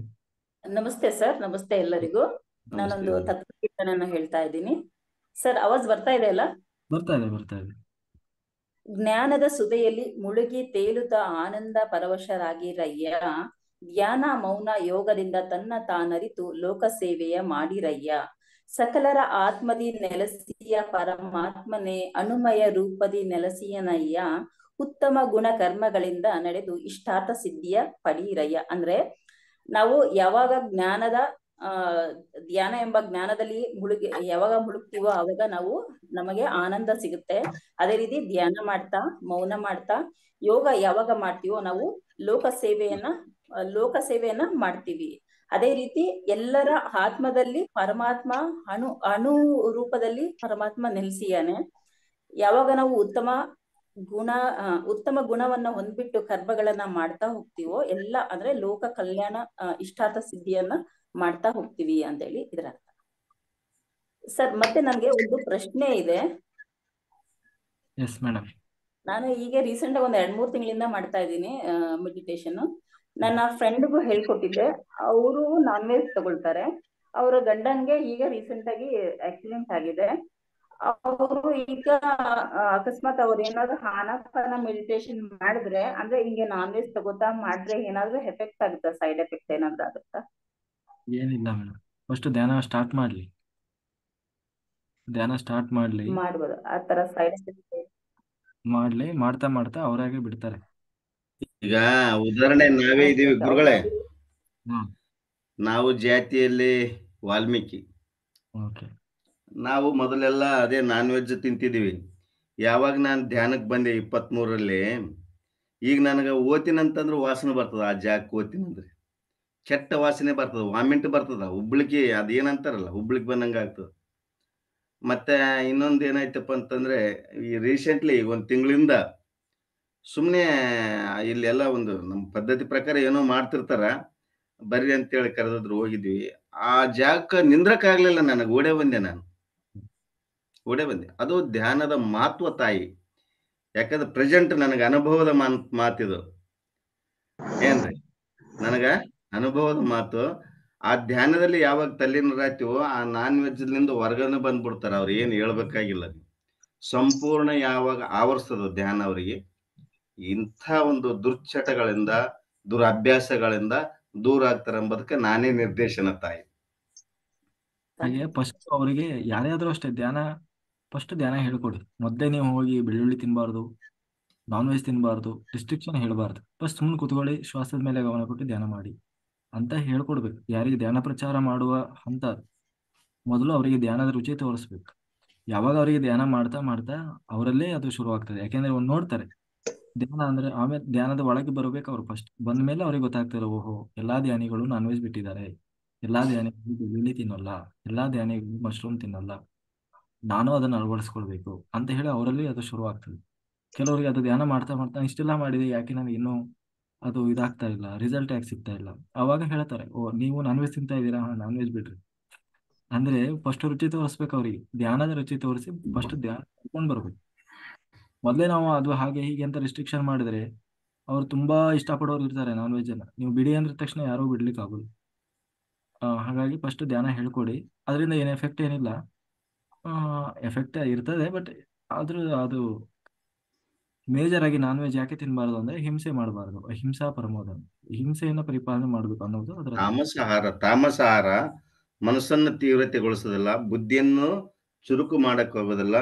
ಅದಕ್ಕಾಗಿ ಆ ಆಹಾರವನ್ನು ವ್ಯರ್ಜ ಮಾಡಬೇಕಂತೇಳಿ ಶಾಸ್ತ್ರೋಕ್ತವಾಗಿ ಪದ್ಧತಿ ಇರುತ್ತೆ ತಾಯಿ. Okay madam. Okay sir, thank you. ಮಾಡ್ಲಿ ಸಂಗಮೇಶ್ ಸರ್. ಸರ್, ಎಲ್ಲ ಧ್ಯಾನ ಬಂಧುಗಳಿಗೂ ನಮಸ್ಕಾರ.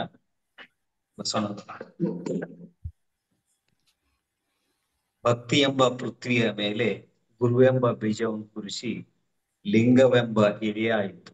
ಲಿಂಗವೆಂಬ ಎಲೆಯ ಮೇಲೆ ವಿಚಾರವೆಂಬ ಹೂವಾಯಿತು, ಆಚಾರವೆಂಬ ಕಾಯಿಯಾಯಿತು, ನಿಷ್ಪಸ್ತಿ ಎಂಬ ಹಣ್ಣಾಯಿತು. ನಿಷ್ಪಸ್ತಿ ಎಂಬ ಹಣ್ಣು ತೊಟ್ಟು ಬಿಚ್ಚಿ ಕಳಚಿ ಬೀಳುವಲ್ಲಿ ಕೂಡಲ ಸಂಗಮ ದೇವ ತನಗೆ ಬೇಕೆಂದು ಎತ್ತಿಕೊಂಡ.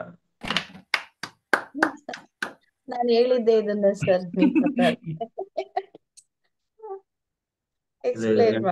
ಸರ್ ಯಾರಿದು ಅರ್ಥ ಹೇಳ್ರಿ ಸರ್ ಅದು. ಹಾ, ಒಂದೊಂದೇ ಇದು ಹೇಳ್ರಿ, ನಾನು ಸ್ವಲ್ಪ ಏನು ಎಕ್ಸ್ಪ್ಲೇನ್ ಮಾಡಕ್ ಪ್ರಯತ್ನ ಮಾಡ್ತೀನಿ ನಾನು. ಭಕ್ತಿ ಎಂಬ ಪೃಥ್ವಿಯ ಮೇಲೆ ಹಾ, ಇಲ್ಲಿ ಎಂಬ ಬೀಜವನ್ನು ಕುರಿಸಿ. ಒಂದ್ ನಿಮಿಷ ರೀ. ಭಕ್ತಿ ಎಂಬ ಪೃಥ್ವಿಯ ಮೇಲೆ ಗುರುವೆಂಬ ಬೀಜವನ್ನು ಕುರಿಸಿ. ಇಲ್ಲಿ ದೇಹವೆಂಬ ಒಂದು ಪೃಥ್ವಿ, ಇದಕ್ಕ ಕ್ಷೇತ್ರ ಅಂತ ಹೇಳ್ತಾರ ದೇಹಕ್ಕೆ. ಈ ಕ್ಷೇತ್ರದೊಳಗ ಭಕ್ತಿ ಅಂಕುರಿಸ್ತದ. ಈ ಭಕ್ತಿ ಅಂಕುರಿಸಿದಾಗ ಗುರು ಎಂಬ ಮಹಾಮಂತ್ರ ಬೋಧನೆ ಆಗ್ತದ. ಉದಾಹರಣೆ, ಈಗ ನಾವು ಈ ಗುರುವನ್ನ ಶ್ವಾಸವೇ ಗುರು ಅಂತ ಪತ್ರಿಜಿಯವರು ಹೇಳಿದಂಗ, ಯಾವಾಗ ನಾವು ಶ್ವಾಸದ ಜೊತೆ ಅನುಸಂಧಾನದಲ್ಲಿ ತೊಡಗ್ತೀವೋ ಅಲ್ಲಿ ಅಂಕುರಿಸಿದಾಗ ಅದು ಪ್ರಬಲ ಆದಾಗ ಅಲ್ಲಿ ಸಸಿ ಉತ್ಪನ್ನ ಆಗ್ತದ. ಹೇಳ್ರಿ ಮುಂದಿಂದ. ಲಿಂಗವೆಂಬ ಎಲೆಯಾಯಿತು. ಅಲ್ಲಿ ಏಕನಿಷ್ಠೆ ಎಂಬ ಇಷ್ಟಲಿಂಗ ಪ್ರಾಪ್ತಿ ಆಗ್ತದೆ. ಒಂದೇ ಮನಸ್ಸು, ಬೇರೆ ಕಡೆಗೆ ಹೋಗಲ್ಲ. ಅತ್ತಲಿತ್ತ ಹೋಗದಂತೆ ಹೇಳವನ್ನ ಮಾಡ ಎತ್ತಂದೆ, ಮತ್ತೊಂದು ಕೇಳದಂತೆ ಕಿವುಡನ್ನ ಮಾಡ ಎತ್ತಂದೆ, ಮತ್ತೊಂದು ನೋಡದಂತೆ ಅಂಧಕನ ಮಾಡ ಎತ್ತಂದೆ ಅನ್ನುವಂತೆ ಮನಸ್ಸು ಏನಾಗ್ತದ, ಏಕಾಗ್ರತೆ ಕಡೆಗೆ ಹೋಗ್ತದ. ಎಲ್ಲಿ ಲಿಂಗದ ಕಡೆಗೆ ಸಂಪೂರ್ಣವಾಗಿ ಇಷ್ಟವಾಗಿರ್ತಕ್ಕಂಥ ಇಷ್ಟಲಿಂಗದ ಕಡೆಗೆ ಮನಸ್ಸಾದಾಗ ಆ ಎಲೆ ಆಗ್ತದ. ಎಲೆಯಾಗಿ ಮತ್ತೆ ಕಾಯಾಗಿ ವಿಚಾರವೆಂಬ ಹೂವಾಯ್ತು. ವಿಚಾರವೆಂಬ ಹೂವಾಯ್ತು. ಇಲ್ಲಿ ಏನಾದಪ್ಪ ಅಂತಂದ್ರೆ ಅನುಭವ ಮುಖ್ಯ. ಅನುಭವ ಇರ್ಲಿಕ್ಕಪ್ಪ ಅಂದ್ರೆ ತಿಳ್ಕೊಳಕ್ ಸಾಧ್ಯ ಆಗೋದಿಲ್ಲ. ಸುಮ್ಮನೆ ಶ್ವಾಸದ ಜೊತೆಗೆ ಓದಿವಪ್ಪ ಅಂತಂದ್ರೆ ಅನುಸಂಧಾನ ಮಾಡ್ಕೊಳ್ಳಕಪ್ಪ ಅಂದ್ರೆ ಅದ್ರ ಜೊತೆಗೆ ಅನುಸಂಧಾನ ಮಾಡ್ಕೊಳ್ಳಕಪ್ಪ ಅಂದ್ರೆ ಅದ್ರ ಜೊತೆಗೆ ಬರ್ಲಿಲ್ಲ ಅಂದ್ರೆ ನಾವು ಯಾರು, ಎದಕ್ ಬಂದೀವಿ, ನಾವೇನು ಶರೀರನ, ನಾವು ದೇಹನ, ನಾವು ಏನಿದೀವಿ ಅಂಬುದನ್ನ ತಿಳಿಲಿಲ್ಲಪ್ಪ ಅಂತಂದ್ರೆ, ವಿಚಾರ ಮಾಡ್ಲಿಲ್ಲ ಅಂದ್ರೆ ಅದು ವ್ಯರ್ಥ ಆಗ್ತದ. ಅವಾಗ ವಿಚಾರವೆಂಬ ಎಲೆಯಾಗಿ ಆಚಾರವೆಂಬ ಇಲ್ಲ, ವಿಚಾರವೆಂಬ ಹೂವಾಯ್ತು. ವಿಚಾರವೆಂಬ ಹೂವು ಅಂದ್ರೆ ವಿಚಾರವೆಂಬ ಹೂವಾಗಿ ವಿಚಾರವೆಂಬ ಹೂವು ಅಂದ್ರೆ ನಮ್ ವಿಚಾರಗಳಂದ್ರೆ ಹೂವಿ ತರ ಆಗ್ತಾವ, ಸುಗಂಧ ಭರಿತವಾಗ್ತಾವ. ಎಸ್ ವಿಚಾರ ವಿಚಾರವೆಂಬ ಹೂವು ಆಯ್ತು. ಹೂವಂತೂ ಆಚಾರವೆಂಬ ಪರಿಮಳ ಕಾಯಿ ಆಯ್ತು. ಬೀರುತ್ತಂತೆ ಸರ್. ಆಚಾರವೆಂಬ ಕಾಯ ಆಯ್ತು. ನಿಷ್ಪತ್ತಿ ಎಂಬ ಹಣ್ಣ ಆಯ್ತು. ನಿಷ್ಪತ್ತಿ ಪ್ರಬಲ ಆದಾಗ ಅಂದ್ರೆ ಸಂಪೂರ್ಣವಾಗಿ ಕೂಡಲ ಆಚಾರ ಸಂಗಮ ದೇವ. ವಿಚಾರವೆಲ್ಲ ಸರ್, ಗುರುಗಳೇ, ಆಚಾರ ವಿಚಾರಗಳೆಲ್ಲ ನಿಷ್ಪತ್ತಿ ಹಣ್ಣಾಗ್ಬೇಕಂತಂದ್ರ ಆಚಾರ ವಿಚಾರಗಳೆಲ್ಲ ಮೃದುವಾಗಬೇಕು. ಸತ್ಯ ಮನಸ್ಸು ಶುದ್ಧ. ಮನಸ್ಸು ಶುದ್ಧವಾಗಬೇಕು. ನಿಷ್ಕಾಮ ಭಕ್ತಿ ಅಂತಾರೆ ಇದಕ್ಕ. ಕಾಮ್ಯ ಭಕ್ತಿ ಮತ್ತು ನಿಷ್ಕಾಮ ಭಕ್ತಿ ಎರಡಾದ. ಕಾಮ್ಯ ಭಕ್ತಿಗೆ ಫಲಾಪೇಕ್ಷೆ ಅದ, ಇಲ್ಲಿ ನಿಷ್ಕಾಮ ಭಕ್ತಿಗೆ ಫಲಾಪೇಕ್ಷೆ ಇಲ್ಲ. ಯಾವಾಗ ಫಲಾಪೇಕ್ಷೆ ಇರ್ಲಾರ್ದಂಗ ರೈತರಾಗಿ ಧ್ಯಾನಸ್ಥರಾಗ್ತಾರೋ ಅವಾಗ ಸಂಪೂರ್ಣವಾಗಿ ಹಣ್ಣಾಗ್ತದ. ಆ ಹಣ್ಣಾದಾಗ ಭಗವಂತನ ಸ್ವರೂಪ ತಾಳ್ತದ. ಯಾವಾಗ ಭಗವಂತನ ಸ್ವರೂಪ ತಾಳ್ತೋ ಇದು ನಂದು ವಸ್ತು ಅಂತ ಭಗವಂತ ಸ್ವೀಕಾರ ಮಾಡ್ತಾನೆ. ಇಷ್ಟು ಮಾತ್ರ ನಮ್ಮ ಅನುಭವಕ್ಕೆ ಬಂದದ್ದು.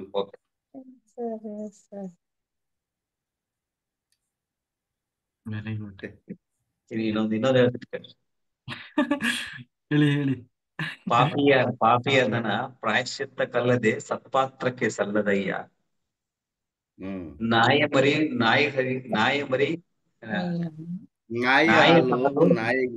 ಮರಿಗಲ್ಲದೆ ಪಂಚಾಮೃತಕ್ಕೆ ಸಲ್ಲದಯ್ಯ. ಶ್ರದ್ಧೆ ಇಲ್ಲದ ಭಕ್ತಿ ವ್ಯರ್ಥ ಕಂಡಯ್ಯ. ಕೂಡಲ ಸಂಗಮ ದೇವ. ಹೌದೌದು. ಈಗ ಪಾಪಿಯ ಧನ ಪ್ರಾಯಚಿತ್ತ ಕಲ್ಲದೆ ಸತ್ಪಾತ್ರಕ್ಕೆ ಸಲ್ಲದಯ್ಯ.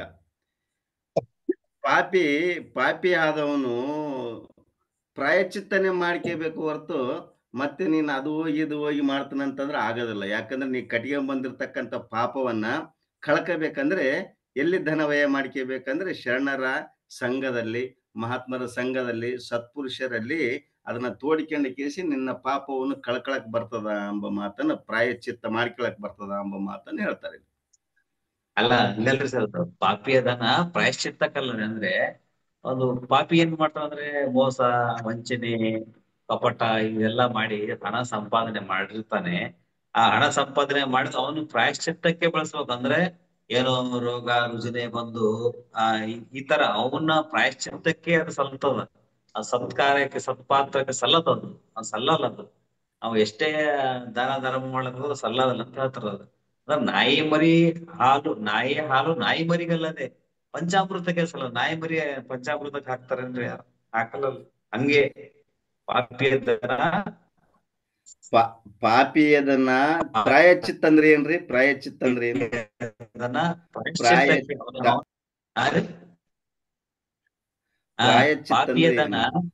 ಪ್ರಾಯಶ್ಚಿತ್ತ ಅಂತಂದ್ರ ಅವಂದು ಪಾಪ ಅವ್ನು ತೊಳ್ಕೊಬೇಕು, ಅವನೇ. ಅದು ಪ್ರಾಯಶ್ಚಿತ್ತ. ನನ್ನ ಪಾಪನ ನಾ ತೊಳ್ಕೊಬೇಕಂದ್ರೆ ಶುದ್ಧ ಮನಸ್ಸಾಗಬೇಕಲ್ಲ.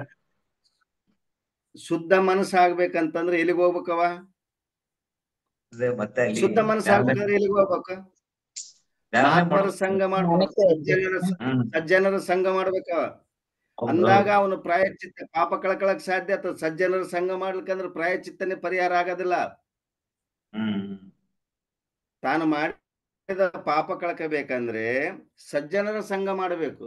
ಸಜ್ಜನರ ಸಂಘ ಮಾಡಿದಾಗ ಆ ಸಜ್ಜನರು ಹೇಳ್ತಾರ, ನಿನ್ನ ಪಾಪ ಇಂಥದ್ರಾಗ ಕಳಕ ಅಂತ ಅವ್ರು ತಿಳಿಸಿ ಹೇಳಿದಾಗ ಆ ಪಾಪನ್ನ ಕಳ್ಕೊಳಕ್ ಬರ್ತದ, ಹೊರತಾಗಿ ಹೆಂಗ್ ಬೇಕಂಗ್ ಕಳ್ಕೊಳಕ್ ಬರಕಿಲ್ಲ. ಅದಕ್ಕ ಪ್ರಾಯಚಿತ್ತ ಮಾಡ್ಕೋಬೇಕು. ನಾನು ಇಂಥ ಪಾಪ ಮಾಡೀನಿ, ನನ್ನ ಪಾಪ ಹರಣ ಆಗ್ಬೇಕಾದ್ರೆ ಭಗವಂತನ ಸೇವೆಯಲ್ಲಿ ಹೆಂಗ್ ತೊಡಗಬೇಕಂತ ಮನಸ್ಸನ್ನು ಪರಿವರ್ತನೆ ಮಾಡ್ಕೋಬೇಕು. ಪರಿವರ್ತನೆ ಅದು ಕರೆಕ್ಟ್ ನೀವ್ ಹೇಳೋದು. ಅಂದ್ರೆ ಅವ್ನು ಹಣ ಇರ್ತಲ್ಲ, ಗಳಿಸಿದ ಹಣ ಇರ್ತದ, ಅದು ಯಾವ ಸತ್ಪಾತ್ರಕ್ಕೆ ಸಲ್ಲದ ಅಂತ ಹೇಳ್ತಾರೆ. ಅದು ಅವ ಪಾಪ ಕಳಿಲಾಕ ಧ್ಯಾನ ಮಾಡ್ಬೇಕು. ಧ್ಯಾನ ಮಾಡಿ ಪಾಪ ಕಳಿಬಹುದು.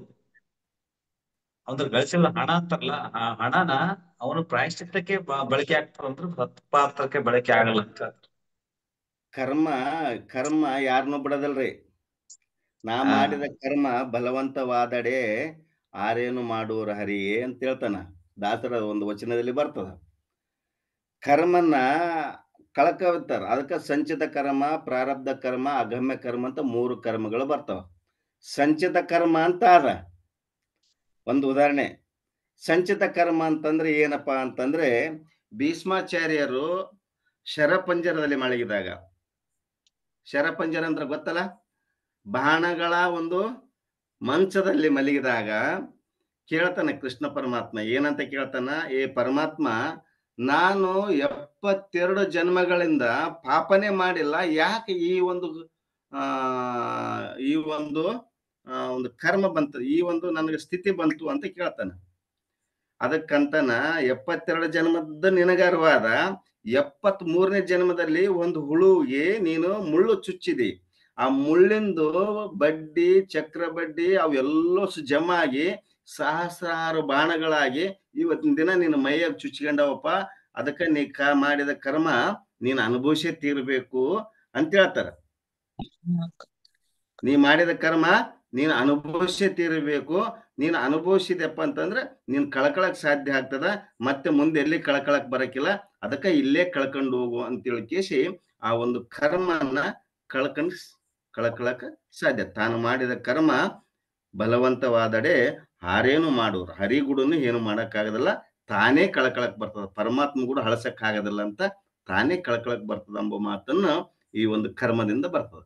ಅದಕ್ಕ ಅವ ಪಾಪ ಮಾಡಿದ್ನಂದ್ರೆ ಪಾಪ ಮಾಡಿದ್ದನ್ನ ತಾನೇ ಕಳ್ಕಬೇಕು ಹೊರತಾಗಿ ಬದ್ಲಿಯವರಿಂದ ಕಳ್ಕೊಳಕ್ ಸಾಧ್ಯ ಇಲ್ಲ. ಅದನ್ನ ಹೆಂಗ್ ಕಳ್ಕಬೇಕಂತ ಸಜ್ಜನರ ಸಂಘದಿಂದ ಮಾತ್ರ ಗೊತ್ತಾಗ್ತದ ಹೊರತಾಗಿ ಬದ್ಲಿಯವರಿಂದ ಗೊತ್ತಾಗೋದಿಲ್ಲ. ದೇವ್ರ ಗುಡನು ಕಳ್ಯಕ್ಕಾಗೋದಿಲ್ಲ. ಹೇಗೆ ಅಂತಂದ್ರೆ ಉದಾಹರಣೆ ಹೇಳ್ತಾನ. ಒಂದು ನಾರದನ ಒಂದು ಇದರಲ್ಲಿ ನಾರದರು ಏನ್ ಮಾಡ್ತಾರಪ್ಪ ಅಂತಂದ್ರೆ, ಗುರುವನ್ನು ನರನೆಂದು ಸ್ವಲ್ಪ ಎಲ್ಲೋ ಒಂದ್ ಕಡೆ ಮಿಸ್ ಆಗಿ, ನನಗೇನಪ್ಪ ಒಬ್ಬ ಸಣ್ಣ ಮನುಷ್ಯನಲ್ಲಿ ನಾನು ದೀಕ್ಷೆ ತಗೊಂಡಿಲ್ಲ ಒಂದು ಭಾವನೆ ಬಂದು ಆ ಒಂದು ಭಾವನೆಯಲ್ಲಿ ಓಡಾಡ್ತಿರ್ತಾನ. ಅವಾಗ ಬ್ರಹ್ಮನ ಶಾಪನೆ ಆಗ್ತದ. ಗುರುವನ್ನು ಸಾಕ್ಷಾತ್ ಪರವಸ್ತುವನ್ನೇ ನೀನು ನರನಿಂದ ಜರಿದಿ, ಅದಕ್ಕೆ ನಿನಗೆ 7 ಜನ್ಮ ಒಲಿಗಿ ನರಕ ಪ್ರಾಪ್ತಿ ಆಗ್ಲಿ ಅಂತ ಹೇಳಿಕೇಸಿ ಬ್ರಹ್ಮನ ಶಾಪ ಆದಾಗ ಈ ಪಾಪ ಹೆಂಗ್ ಕಳ್ಕಬೇಕು ಅಂತಂದ್ರೆ, ಅವಾಗ ಮಹಾವಿಷ್ಣು ಹೇಳ್ತಾನೆ, ಏನ್ ಹೇಳ್ತಾನ, ಈ ಪಾಪನ ಯಾರ ಕಳ್ಯಕ್ ಸಾಧ್ಯ ಇಲ್ಲ, ಭೂಲೋಕಕ್ಕೆ ಹೋಗು. ನೀನು ಯಾರಲ್ಲಿ ದೀಕ್ಷೆ ತಗೊಂಡ್ಬಂದಿದ್ಯೋ, ವೀರಭದ್ರ ದೇವರಲ್ಲಿ ದೀಕ್ಷೆ ಆಗಿರ್ತದ ನಾರದರಿಗೆ, ಆ ಒಂದು ದೀಕ್ಷೆ ತಗೊಂಡ್ಬಂದಿದ್ಯೋ ಆ ದೀಕ್ಷೆ ಯಾರಲ್ಲಿ ತಗೊಂಡಿದೆ ಅವರಲ್ಲಿ ಹೋಗು ಅಂತ ಕೇಳಿದಾಗ ಅವಾಗ ಓಡಿ ಬಂದ ಕೇಸಿ ಗುರುವಿಗೆ ಸಾಷ್ಟಾಂಗವಾಗಿ ನಮಸ್ಕಾರ ಮಾಡಿ ಹೇಳ್ತಾನ. ಏನಂತ, ಈ ರೀತಿ ನಾನು ಅಂದದ್ದು ತಪ್ಪು, ಗುರುವನ್ನು ನರನೆಂದು ಜರಿದದ್ದು ತಪ್ಪು. ಆ ನರನೆಂದು ಜರಿದದಕ್ಕೆ ರವ ನರಕ ಅಂತ ಹೇಳಿಕೇಸಿ ಬ್ರಹ್ಮನ ಶಾಪ ಆಗ್ಯದ.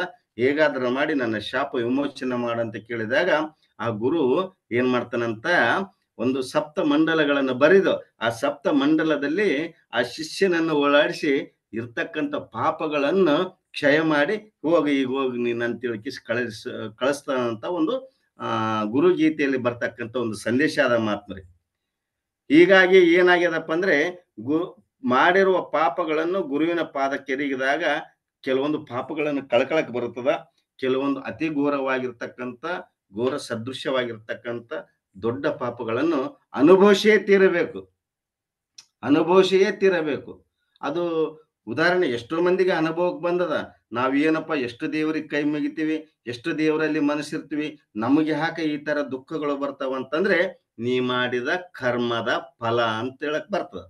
ಹೀಗಾಗಿ ನಾವು ಮಾಡಿದ ಕರ್ಮ ನಾವು ಅನುಭವಿಸೇ ತೀರಬೇಕು. ಇಲ್ಲಿ ಏನಾದಪ್ಪ ಅಂದ್ರೆ, ಪಾಪಿ ಯಾರೇ ಇರ್ಲಿ, ಆ ಪಾಪಿ ನಾನು ಮಾಡಿದೆ ಎಂಬುದು ಅಲ್ಲಿ ತನ್ನೊಳಗ ಯಾವಾಗ ನಾನು ಪಾಪ ಮಾಡಕತ್ತೀನಿ ಅಂಬೋದು ತಿಳಿತದೋ, ಆ ಪ್ರಾಯಶ್ಚಿತ್ತ ಆಗ್ತದೋ, ಅವಾಗ ಕರ್ಮ ಧ್ವಂಸಾಕ್ಯ ಅಂತ ಹೋಗ್ತದ ಅಂತೇಳಿ ಒಂದು ಶಾಸ್ತ್ರವಿಧಿ ಪದ್ಧತಿ ಆದ. ಈ ರೀತಿ ಒಂದು ಪದ್ಧತಿಗಳು ಬರ್ತಾವ ಗುರುಗಳೇ. ಅದನ್ನ ಅನುಸಂಧಾನ ಮಾಡ್ಕೊಂತ ಹಿರಿಯರ ಮುಖಾಂತರ, ಇಂಥ ವೇದಿಕೆಗಳ ಮುಖಾಂತರ ಅದನ್ನ ಅನುಸಂಧಾನ ಮಾಡ್ಕೊಂತ ತಿಳ್ಕಂತ, ಮತ್ತೆ ಪಾಪ ಮಾಡೋದ್ರಿಂದ ಅತಿ ಘೋರವಾದ ನರಕನೇ ಪ್ರಾಪ್ತಿ ಆಗ್ತದ ಹೊರತಾಗಿ ಪುಣ್ಯವನೇ ಮಾಡಂತ ವಚನದ್ವಯಂ ಅಂತ ಹೇಳ್ತಾರ. ವ್ಯಾಸರು 18 ಪುರಾಣ ಬರೆದದ್ದೇ ಪಾಪ ಪುಣ್ಯದ ಒಂದು ಫಲದಿಂದನೇ ಬರೆದದ್ದು. ಹೌದು ಸರ್. ಪಾಪ ಮತ್ತು ಪುಣ್ಯ ಎರಡರ ವಿಚಾರವಾಗಿ 18 ಪುರಾಣಗಳವ. ಇಲ್ಲಿ ಬೇರೆ ಏನಿಲ್ಲ ಮಾಸ್ಟರ್ಸ್.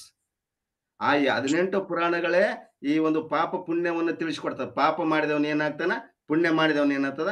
ಪದ್ಮ ಪುರಾಣ ಓದ್ರಿ ಗೊತ್ತಾಗ್ತದ ಪಾಪ ಪುಣ್ಯದ ಫಲ ಸಿಗ್ತದ. ಇಲ್ಲ ಗರುಡ ಪುರಾಣ ಓದ್ರಿ ಅದ್ರ ಬಗ್ಗೆ ಇನ್ನ ವಿವರವಾಗಿ ಸಂಪೂರ್ಣ ಮಾಹಿತಿ ಸಿಗ್ತದ. ಪಾಪ ಮಾಡಿದವ ಯಾವ ರೀತಿ ನರಕಕ್ಕೆ ಹೋಗ್ತಾನ ಮತ್ತು ಪುಣ್ಯ ಮಾಡಿದವ ಯಾವ ರೀತಿ ಸ್ವರ್ಗದ ಕಡೆಗೆ ಹೋಗ್ತಾನ ಎಂಬುದಕ್ಕೆ ತಿಳಿಸ್ಕೊಡ್ತಾವ ಪುರಾಣಗಳು. ಸ್ವಲ್ಪ ಇಷ್ಟನ್ನು ಹೇಳಕ್ ಬಯಸ್ತೀನಿ ನಾನು, ಮತ್ತೇನಿಲ್ಲ. ಅನುಭವ ಮಂಟಪ ಹೆಸರು ಚೇಂಜ್ ಮಾಡ್ಬೇಕೇನು ಮುನ್ನ. ನಿದ್ರೆಯನ್ನ ಜಯಿಸಿದ ಯೋಗಿಗಳು ತೆಗೆದ ಅನುಭವ ಬಸವಣ್ಣನವರ ಅನುಭವ. ಗುರುಗಳೇ, ನಿದ್ರೆಯನ್ನು ಜಯಿಸೋದಂತಂದ್ರಿಲ್ಲ, ಅಜ್ಞಾನವನ್ನು ಜಯಿಸ್ತಕ್ಕಂಥದ್ದು ಇದು ಅನುಭವ ಮಂಟಪ. ನಿದ್ರೆ ಅಂದ್ರೆ ಏನು? ಮಾಯೆ ಮಾಯೆ ಆ ಮಾಯೆ. ಅನುಭವ ಮಂಟಪ ಜ್ಞಾನದ ಕಡೆಗೆ ಬರಕತ್ತದ ಅಷ್ಟೇ. ಅದ್ಭುತವಾದ ಜ್ಞಾನ ತಮ್ಮಲ್ಲಿ ಅದ. ಆ ಒಂದು ಇದನ್ನ ವೇದಿಕೆ ಮುಖಾಂತರ ಹಂಚ್ಕೊಳಕತ್ತಾರ ಅಷ್ಟೇ. Okay, continue. ಮತ್ತೇನಂತಾರ ಸರ್? ಏನ್ ಕೇಳ್ರಿ ಅವ್ರು, ಮತ್ತೇನಾಯ್ತು? ಇದು 3 ಬಿಡ್ಬೇಕಂತ್ರಿ. ನಶಾ, ನೀಂದ್, ನಾರಿ 3 ಬಿಟ್ರೆ ಯೋಗಿ ಹೋಗ್ಬಿಡ್ತಾನ. ನಶಾ, ನೀಂದ್, ನಾರಿ. ನಶಾ ಅಂತಂದ್ರೆ ನಶಾ ಮಾಡೋದು, ಆಲ್ಕೋಹಾಲ್ ತಗೊಳ್ಳೋದು ಎಲ್ಲ ನಶಾ. ನಾರಿ, ನೀಂದ್ ಅಂದ್ರೆ ನಿದ್ದೆ. 3 ಬಿಟ್ರೆ ಯೋಗಿನೇ ಅಂತದ್ದು. ನಶಾ, ನೀಂದ್, ನಾರಿ. ಹೌದು. ಯಾರು ಹೆಂಡತಿ ಬಿಡಕ್ ಹೋಗ್ಬಿಟ್ರಿ. ನಶೆ ಅಂತಂದ್ರೆ ಮೋಹ ಸರ್, ಮೋಹ.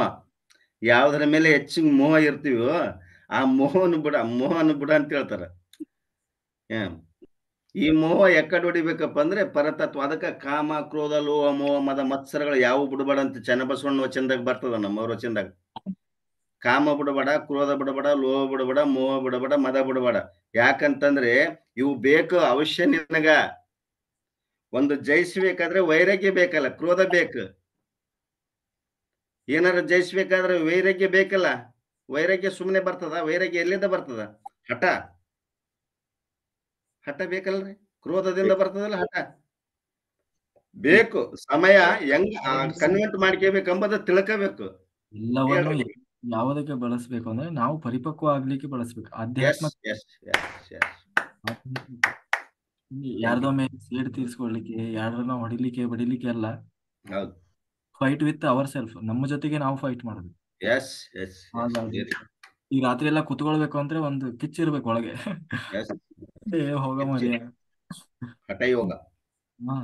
ಹಾಗೆ ಹಠಯೋಗ. ಸವಿತಾ ಹೇಳಿ. ಸವಿತಾ ಮಾಸ್ಟರ್. ನಮಸ್ತೆ ಸರ್, ಎಲ್ಲರಿಗೂ ನಮಸ್ಕಾರಗಳು. ಹೇಳಿ ಮೇಡಮ್. ಕಗ್ಗ ಓದ್ತೇನೆ ಸರ್.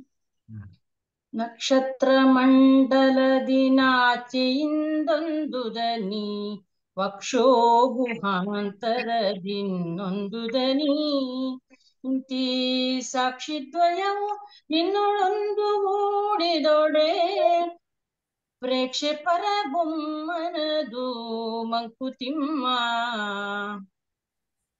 ಪರಬ್ರಹ್ಮನ ಸಾಕ್ಷಾತ್ಕಾರವಾಗುವುದಕ್ಕೆ ಮೇಲಿನ ಲೋಕದಿಂದ ಒಂದು ಧ್ವನಿ, ಅದಕ್ಕೆ ಹೊಂದಿಕೊಂಡು ನಮ್ಮ ಹೃದಯದಲ್ಲಿ ಒಂದು ಧ್ವನಿ, ವಕ್ಷೋರುಹ ಅಂದ್ರೆ ಹೃದಯದಲ್ಲೊಂದು ಧ್ವನಿ. ಈ ಎರಡರ ಮಿಳಿತವಾದಾಗ ಬ್ರಹ್ಮ ಸಾಕ್ಷಾತ್ಕಾರ ಸಾಧ್ಯ. ಅದನ್ನೇ ಪರಬ್ರಹ್ಮ ಸಾಕ್ಷಾತ್ಕಾರ ಅಂದ್ರೆ ಪ್ರೇಕ್ಷೆ ಅಂತ ಹೇಳಿದ್ದಾರೆ ಇದರಲ್ಲಿ. ಭೌತ ವಿಜ್ಞಾನಿ ರವಿ ತಾರೆಗಳ ಚಲನೆಯನು, ರೀತಿ ವೇಗವ ನಡೆದು ಶಕ್ತಿಗಳ ಗುಣಿಪನ್. ಭೌತ ವಿಜ್ಞಾನಿ ರವಿ ತಾರೆಗಳ ಚಲನ, ರೀತಿ ವೇಗವ ನಡೆದು ಶಕ್ತಿಗಳ ಗುಣಿಪನ್. ಪ್ರೀತಿ ರೋಷಗಳ ನವ ನಳೆವನೇನ್, ಅವ್ಯಕ್ತ ಚೇತನವನರಿವನೇ ಮಂಕುತಿಮ್ಮ. ಪ್ರೀತಿ ರೋಷಗಳ ನವ ನಳೆವನೇನ್, ಅವ್ಯಕ್ತ ಚಲನ ಚೇತನವನರಿವನೇನ್ ಮಂಕುತಿಮ್ಮ. ಸೂರ್ಯ, ಚಂದ್ರ ಮತ್ತು ಭೂಮಿಗಳ ನಡೆ ರೀತಿ ಮತ್ತು ವೇಗಗಳನ್ನು ಅಳೆದು ಅವುಗಳ ಶಕ್ತಿಗಳನ್ನು ಒಬ್ಬ ಭೌತ ವಿಜ್ಞಾನಿ ಲೆಕ್ಕಾಚಾರ ಹಾಕಬಲ್ಲ. ಇದಕ್ಕೆ ಸಂಶಯವಿಲ್ಲ. ಇದೇ ರೀತಿಯಾಗಿ ಮಾನವನ ಸಂಬಂಧಗಳಲ್ಲಿರುವ ಪ್ರೀತಿ ಮತ್ತು ರೋಷಗಳನ್ನ ಅಳೆದು ಅಸ್ಪಷ್ಟವಾಗಿರುವ ಮನಸ್ಸನ್ನು ತಿಳಿದುಕೊಳ್ಳುವುದಕ್ಕೆ ಅವನಿಗೆ ಸಾಧ್ಯವಾಗುವುದೇ? Very good master, super Thank madam, you, sir. Very good, thank you. Thank you, sir. Kanthamma master.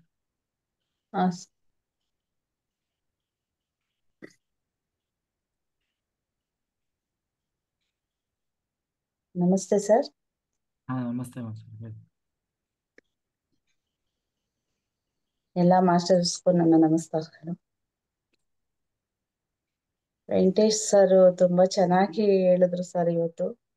ನಾನು ಇವತ್ತೇ ಅವ್ರು ಮಾತಾಡಿದ್ ನೋಡಿದ್ದು ಸರ್. ವಾಲ್ಮೀಕಿ ಅಂದ್ರೆ ಆಚಾರಿ ಅಂತ ಹೇಳ್ತಾರಲ್ಲ, ಅವರೇನಾ ಸರ್? ಕೇಳಿಸ್ತಿದ್ಯಾ? ಹಲೋ ಸರ್, ಕೇಳಿಸ್ತಿದ್ಯಾ? ಈಗ ಬೇಡ ಬಿಡಿ ಮೇಡಮ್, ನಾವು ಧ್ಯಾನಿಗಳಷ್ಟೇ. ಇಲ್ಲಿ ನಾವು ಅವರು ಇವರು ಅದು ಬರೀ ಸಂಬೋಧನೆ ಅಷ್ಟೇ. ಅಲ್ಲ ಸರ್, ಅಲ್ಲ ಅವರು ಸರ್ ಕೇಳಿಸ್ತಾ ಇದೆಯಾ? ಕೇಳಿಸ್ತಿದೆ, ಹೇಳಿ madam.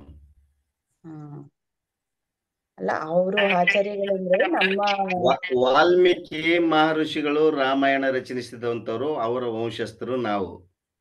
Okay sir, okay. Non veg ಜಾಸ್ತಿ ತಿಂತಾರಲ್ವಾ ಸರ್ ಅವರು?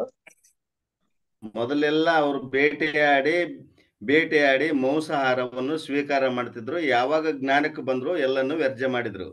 ಹಾ ಸರ್, ಅದು ಇಲ್ಲಿ ನಮ್ಮಲ್ಲಿ ಒಬ್ರು ಇದಾರೆ, ಪ್ರತಿಯೊಂದಕ್ಕೂ ಅದೇನೆ. ನೀವು ಇದ್ರಲ್ಲಿ ಇದ್ದು ನಾನ್ ವೆಜ್ ಬಿಟ್ಟಿದ್ದೀರಾ ಅಂದ ಹೇಳ್ದ ತುಂಬಾ ಖುಷಿ ಆಯ್ತು ಸರ್ ನನ್ಗೆ, ಅದಕ್ಕೆ ಕೇಳಿದ್ದು ನಾನು. Yes madam, yes. ನಾವೆಲ್ಲ ಬಿಡೋದೆಲ್ಲ ದೊಡ್ಡದೇನಲ್ಲ ಅಂತ. ವಾಲ್ಮೀಕಿಗಳ ಹೆಸರು ಇಟ್ಕೊಂಡ್ರೆ ಸಾಲದು, ಅವ್ರ ಹಾಗೆ ಆಗಿದಾರಲ್ಲ ವೆಂಕಟೇಶ್ ಸರ್, ಹಂಗ ಆಗ್ಬೇಕು ಎಲ್ಲರೂ. ಅವಾಗ ಹೌದು, ವಾಲ್ಮೀಕಿಯವರ ಹೆಸರು ಇಟ್ಕೊಂಡಿದ್ದು ಸಾರ್ಥಕ ಆಗ್ತದೆ. ಹೌದು ಸರ್, ಹೌದು. ಆದಿಕವಿಗಳು ವಾಲ್ಮೀಕಿ ಮಹರ್ಷಿಗಳು ನಮಗೆ ರಾಮಾಯಣ ದರ್ಶನ ಮಾಡಿಸಿಕೊಟ್ಟವರು ಇಡೀ ಜಗತ್ತಿಗೆ. ಸರ್, ಒಂದು ಅಕ್ಕ ಮಹಾದೇವಿದ್ದು ವಚನ ಭಾವಾರ್ಥ ಹೇಳ್ತೀನಿ. ಆಯಾ ಕತ್ತಲೆಯ ಕಳೆದುಳಿದ ಸತ್ಯ ಶರಣದ ಪರಿಯನೆನೆಂಬುವನಯ್ಯ. ಘನವನೊಳಕೊಂಡ ಮನದ ಮಹಾನುಭಾವಿಗಳ ಬಳಿಬಿಡಿದ ಬದುಕುವೆನಯ್ಯ. ಅಯ್ಯ ನಿನ್ನಲ್ಲಿ ನಿಂದು ಬೇರೊಂದಿರೆಯದ ಲಿಂಗ ಸುಖಿಗಳ ಸಂಘದಲ್ಲಿ ದಿನವ ಕಳೆಯಿಸಯ್ಯ. ಚನ್ನಮಲ್ಲಿಕಾರ್ಜುನ. ಅರ್ಥ ಹೇಳಿ ಸರ್ ವೆಂಕಟೇಶ್ ಸರ್. ಇಲ್ಲ ಮೇಡಮ್, ಅದು ಘನವಾದದ್ದಿರ್ತಕ್ಕಂಥ ಮಾತಾದ. ಸುಮ್ಮನೆ ಈಗೆಲ್ಲ ಅದ್ಭುತವಾದ ಹವಗಾನಿಗೆ ಹೋಗ್ಬೇಕು. ವಚನ ಹೇಳಮ್ಮ ಇನ್ನೊಂದ್ಸಲ. ಆಯಾ ಕತ್ತಲೆಯ ಕಳೆದುಳಿದ ಸತ್ಯ ಶರಣತ ಪರಿಯನೆನೆಂಬೆನಯ್ಯ. ಮಾಯ ಕತ್ತಲೆಯನ್ನು ಕಳೆದುಳಿದ ಪರಿಯನೇನೆಂಬನಯ್ಯ. ಈ ನಮಗೆ ಹತ್ತಿರುವಂತ ಮಾಯೆ ಹೇಗೆ ಅಂತಂದ್ರೆ, ಉದಾಹರಣೆಯಾಗಿ ನಾವು ಪರವಸ್ತುವಿನ ಅಂಶಜರು, ನಾವು ಪರಮಾತ್ಮನ ಅಂಶಜರು. ಹೇಗೆ ಅಂತಂದ್ರೆ, ನಾವು ಕೂಡ ಸಾಕ್ಷಾತ್ ಪರಮಾತ್ಮರಿದ್ದೀವಿ. ಜೀವ ಶಿವರೋಳ್ ಭೇದವಿಲ್ಲ. ಶಿವನಿಗೆ ಮಾಯೆಯೇ ಉಪಾಧಿ, ಜೀವನಿಗೆ ಕಪಟ ವಿದ್ಯೆಯೇ ಉಪಾಧಿ ಅಂತ ಹೇಳ್ತಾರಮ್ಮ. ಶಿವನಿಗೆ ಮಾಯೆ ಪರದೆ ಸರಿಸಿದಾಗ ಶಿವನ ಪ್ರತ್ಯಕ್ಷ ಆಗ್ತಾನೆ. ಹೇಗೆ ಅಂತಂದ್ರೆ, ಇಲ್ಲಿ ಈಗ ಈ ಕುಂತ್ಕೊಂಡು ಮಾತಾಡ್ತೀವಿ ಈ ಶರೀರದಿಂದ, ಈ ಒಳಗಿರ್ತಂತ ಪರಮಾತ್ಮ ಇದೆಲ್ಲ ಹಾಡ್ಸಕತ್ತೇನ, ಮಾತಾಡ್ಸೋದು ಬಿಡೋದು ಇದೆಲ್ಲ ಮಾಡ್ತಕ್ಕಂಥದ್ದು ಆ ಪರವಸ್ತುವಿನಿಂದ. ಈ ಪರವಸ್ತುವಿನ ಅರಿಬೇಕಂತಂದ್ರೆ ನೀನ್ ಯಾರು ಅಂತ ತಿಳ್ಬೇಕು. ಆರು ನಾನೆಂದು ವಿಚಾರಿಸು, ವಿಷಮ ಸಂಸಾರವಿದ ಕನಸೆಂದರೆ ಮಾಯ ಮರ್ದನಗೊಳಿಸು, ಗುರು ಶಂಭುಲಿಂಗನೋಳ್ ಗಂಭೀರ ಸುಖದಲ್ಲಿರ್ಪುವ ಅಂತ ಹೇಳ್ತಾರೆ. ಇಲ್ಲಿ ಈಗ ಈ ಧ್ಯೇಯ ನಾನಲ್ಲ, ಈ ಮಾತಾಡೋದು ನಾನಲ್ಲ, ಈ ಇದು ಮಾಡ್ತಕ್ಕಂಥ ಕಣ್ಣು ನಾನಲ್ಲ, ಬಾಯಿ ನಾನಲ್ಲ ಅಂತಂದ್ರೆ ಈ ಸೃಷ್ಟಿಗೆ ಹೋಗ್ಬೇಕಾಗ್ತದ ತಾಯಿ. ಅದಕ್ಕೆ ಮಹಾಘನವಾಗಿರ್ತಕ್ಕಂಥದ್ದು ಇದನ್ನ. ಇದನ್ನ ಬಿಡಿಸ್ಬೇಕಂದ್ರೆ ಶರೀರದ ಸಕೀಲ ಬಿಡಿಸ್ಬೇಕು. 25 ತತ್ವಗಳಿಂದ ಈ ಶರೀರ ಉತ್ಪನ್ನ ಆಗ್ಯದ. ಸ್ಥೂಲ ಶರೀರ ಅಂತಾರೆ ಇದಕ್ಕೆ. ಈ ಸ್ಥೂಲ ಶರೀರ ಹೆಂಗಾಗ್ಯದ ಅಂತಂದ್ರೆ 25 ತತ್ವಗಳಿಂದ ಉತ್ಪನ್ನ ಆಗ್ಯದ. ಈ 25 ತತ್ವಗಳು ಯಾವ್ಯಾವು ಅಂತಂದ್ರೆ ಕರ್ಮೇಂದ್ರಿಯಗಳ 5, ಜ್ಞಾನೇಂದ್ರಿಯಗಳ 5, ವಿಷಯೇಂದ್ರಿಯಗಳ 5, ಪಂಚಪ್ರಾಣಗಳ 5 ಮತ್ತು ಪಂಚವಾಯುಗಳ 5 ಅಂತೇಳಿ ಕೇಸಿ 25 ತತ್ವಗಳಿಂದ ಈ ಸ್ಥೂಲ ಶರೀರದಲ್ಲಿ ವಿಶ್ವ ಎಂಬ ಜೀವ ನಮ್ಮ ಕಣ್ಣಿನ ಮುಖಾಂತರ ಈ ಜಾಗೃತ ಅವಸ್ಥೆಯಲ್ಲಿ ನೋಡ್ತದನ್ನ ತಾಯಿ. ಇನ್ನ 17 ತತ್ವದಿಂದ ಸೂಕ್ಷ್ಮ ಎಂಬ ಜೀವ ಸ್ವಪ್ನ ಅವಸ್ಥೆಯಲ್ಲಿ ಇಲ್ಲಿ ಹೆಂಗ್ ವರ್ತನೆ ಮಾಡ್ತಾನಪ್ಪ ಅಂತಂದ್ರೆ ತೇಜ ಎಂಬ ಜೀವ ವರ್ತನೆ ಮಾಡ್ತದ.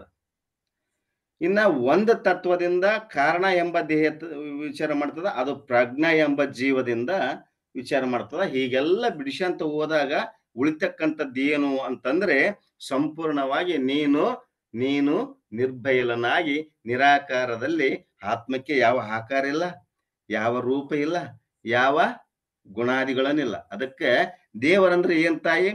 ದೇವರು ಅಂತಂದ್ರೆ ದೇಹಧಾರಿ ಅಲ್ಲ. ದೇವರು ದೇಹಧಾರಿ ಅಲ್ಲ. ಅಂದ್ರೆ ವರ್ಣಭೇದವಿಲ್ಲ.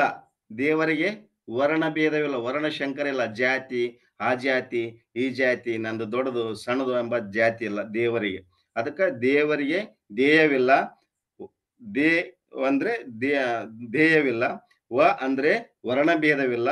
ಮತ್ತೆ ಅಂದ್ರೆ ರೂಪವಿರ್ಲಾರ್ದಂಥದ್ದೇ ದೇವರು ತಾಯಿ. ಇಷ್ಟು ಅಂತ ಹೇಳಕ್ ಬರ್ತಾರೆ. ಆ ಪರವಸ್ತುವೇ ನೀನಾಗಿದಿ, ಘನವಾಗಿದೆ. ಅದು ಮಾಯದಿಂದ ಮುಚ್ಕೊಂಡದ. ಆ ಮಾಯನ್ನು ಪರಿಸರಿಸಿದಾಗ ನೀನು ಸಾಕ್ಷಾತ್ ಪರಬ್ರಹ್ಮನಾಗ್ತಿದಿ ಎಂಬ ಮಾತನ್ನು ಆ ಅಕ್ಕಮಾದಿ ವಚನದಿಂದ ಸ್ವಲ್ಪ ತಿಳಿದು ಬರ್ತದ ತಾಯಿ. Thank you sir. ಗೊತ್ತಾಯ್ತಾ Thank you. ಕಮಲ ಏನು ಕಾಂತಮ್ಮ ಸರ್ ನಾಳೆ ಇದನ್ನ ನೀವು ರಿಪೀಟ್ ಮಾಡ್ಬೇಕು. ಆಯ್ತು ಸರ್, ರಿಪೀಟ್ ಮಾಡ್ತೀನಿ. ಸುಮ್ಮನೆ ನನಗೆ ಮತ್ತೆ ಕ್ಷಮೆ ಇರ್ಲಿ, ಯಾಕಂದ್ರೆ ಏನಾದ್ರು ತಪ್ಪಾದ್ರೆ ಮತ್ತೆ ಹೇಳಿ, ನಮ್ಗೆ ತಿದ್ಕೊಳ್ಳಕ್ ಸಾಧ್ಯ ಆಗುತ್ತೆ. ಇಲ್ಲ ಸರ್, ಕ್ಷಮೆ ಎಂತದು ಸರ್, ನಾವು ಕೇಳ್ಬೇಕು ಕ್ಷಮೆ, ಇದ್ರಲ್ಲಿ ಏನಾದ್ರು ತಪ್ಪಿದ್ಯಾ ಅಂತ. ಅವರು ಸರಿ ಕೇಳಿಸ್ಕೊಂಡು ಅಂತ ಹೇಳಿದ್ದು. ನಾಳೆ ಮತ್ತೆ ನೀವು ಹೇಳ್ಬೇಕದನ್ನ. ಸುಮ್ನೆ ಬರೀ ಕೇಳಿಸ್ಕೊಳ್ಳೋದಲ್ಲ, ಇಟ್ಕೋಬೇಕಿತ್ತಂದ್ರೆ ಒಳಗೆ. Very good. ಅವರಷ್ಟು ತಿಳ್ಕೊಬೇಕಂದ್ರೆ ಇನ್ನ ತುಂಬಾ ದಿನ ಬೇಕು ಸರ್ ನಮ್ಗೆಲ್ಲ. ಎಲ್ಲ ತಲೆಲೇ ಇಟ್ಕೊಂಡ್ಬಿಟ್ಟಿದ್ದಾರೆ. ನಾವು ಪುಸ್ತಕ ನೋಡಿ ಹೇಳ್ತೀವಿ ವಚನನ. ಮತ್ತೆ ಅದಕ್ಕೆ ಹೇಳಿದ್ದು. Okay sir, thank you. Okay madam. Thank you. ಬಾ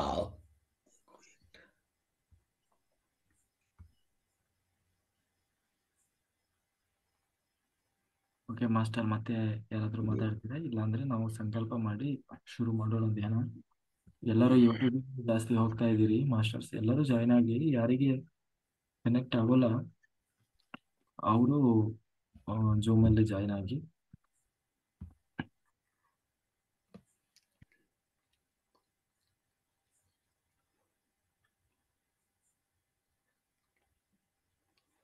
ಯಾರಿದು?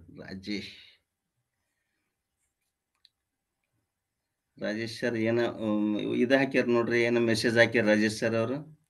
ಮಾತಾಡ್ತೀರಾ? ಮಾತಾಡಿ, ಅನ್ಮ್ಯೂಟ್ ಮಾಡಿ.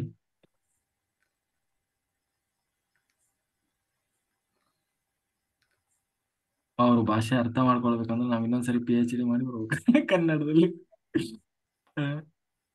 ಅಷ್ಟು ಸುಲಭ ಇಲ್ಲ ಅದು. ನಮಗೆಲ್ಲ ಅರ್ಥ ಆಗಲ್ಲ ಅದು. ಅವ್ರ ಬಾಯೆಲ್ಲ ಕೇಳ್ಬೇಕನ್ನ. ಮಾತಾಡ್ತೀರಾ ರಾಜೇಶ್ ಸರ್?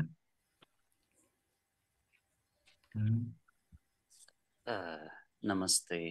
ನಮಸ್ತೆ ಮೇಡಮ್. ನಮಸ್ತೆ ಸರ್, ಹೇಳಿ.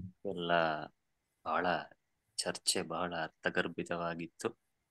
ನನಗೆ ಏನೋ ಒಂದು ಬರೆಯುವಂತೆ ಪ್ರೇರಣೆಯನ್ನು ಮೂಡಿಸುವಂತಿತ್ತು. ಪಿತಾಮಹ ಬ್ರಹ್ಮರ್ಷಿ ಸುಭಾಷ್ ಪತ್ರಿಜಿಯವರ ಪಾದಕಮಲಗಳನ್ನು ಸ್ಮರಿಸುತ್ತಾ ವಿಡಿಯೋ ಆನ್ ಮಾಡಿ ಸರ್. ಹಂಗೆ ಇಲ್ಲಿ ನಮ್ಮೊಟ್ಟಿಗೆ ಬೇರೆಯವರು ಇರ್ತಾರೆ, ಹಾಗಾಗಿ ನಾನು ಮೆಲ್ಲಗೆ ಮಾತಾಡ್ತೇನೆ, ಅವರ ನಿದ್ದೆಗೆ ಭಂಗ ಆಗಬಾರ್ದಂತ. ಒಂದು ನಿಮಿಷ. ಏನು ವಿಡಿಯೋ ಆನ್ ಆಗ್ತಾ ಇಲ್ಲ ನನ್ನದು. ನಾನು ಮಾತಾಡ್ತೇನೆ. ನನ್ನ ಓಕೆ. ಧ್ವನಿ ನಿಮಗೆಲ್ಲ ಚಿರಪರಿಚಿತ ಆಗಿರೋದರಿಂದ ನಾನೇ ಆಗಿರುತ್ತೇನೆ. ಆ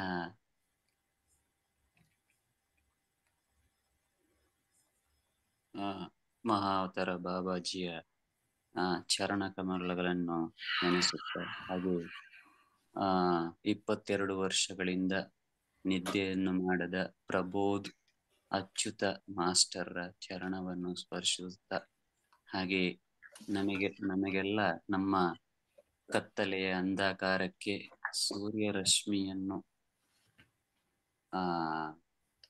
ಪ್ರೋಕ್ಷಿಸುವ ಸೂರ್ಯನಂತಿರುವ ಅರುಣ್ ಸರ್ನ ಚರಣ ಕಮಲವನ್ನು ನೆನೆಯುತ್ತಾ, ಆಂಜನೇಯ ಸ್ವಾಮಿಯನ್ನು ಹೃದಯದೊಳ್ ಭಕ್ತಿಯ ಪರವಶನಾಗಿ ನೆನೆಸುತ್ತ 2 ಅಭಿಪ್ರಾಯಗಳನ್ನು ಹೇಳುವ ಪ್ರಯತ್ನವನ್ನು ಮಾಡುತ್ತೇನೆ.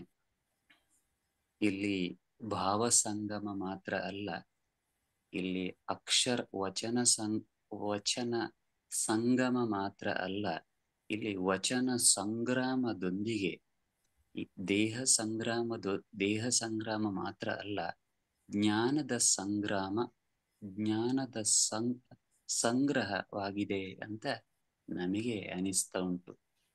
ಸಂಕಟ ಬಂದಾಗ ವೆಂಕಟರಮಣ ಅಂತ ನಾವು ಹೇಳ್ತೇವೆ. ಹಾಗಾಗಿ ವೆಂಕಟೇಶ್ ಸರ್ ಮಾತುಗಳು ಬಹಳ ಅರ್ಥಗರ್ಭಿತವಾಗಿತ್ತು.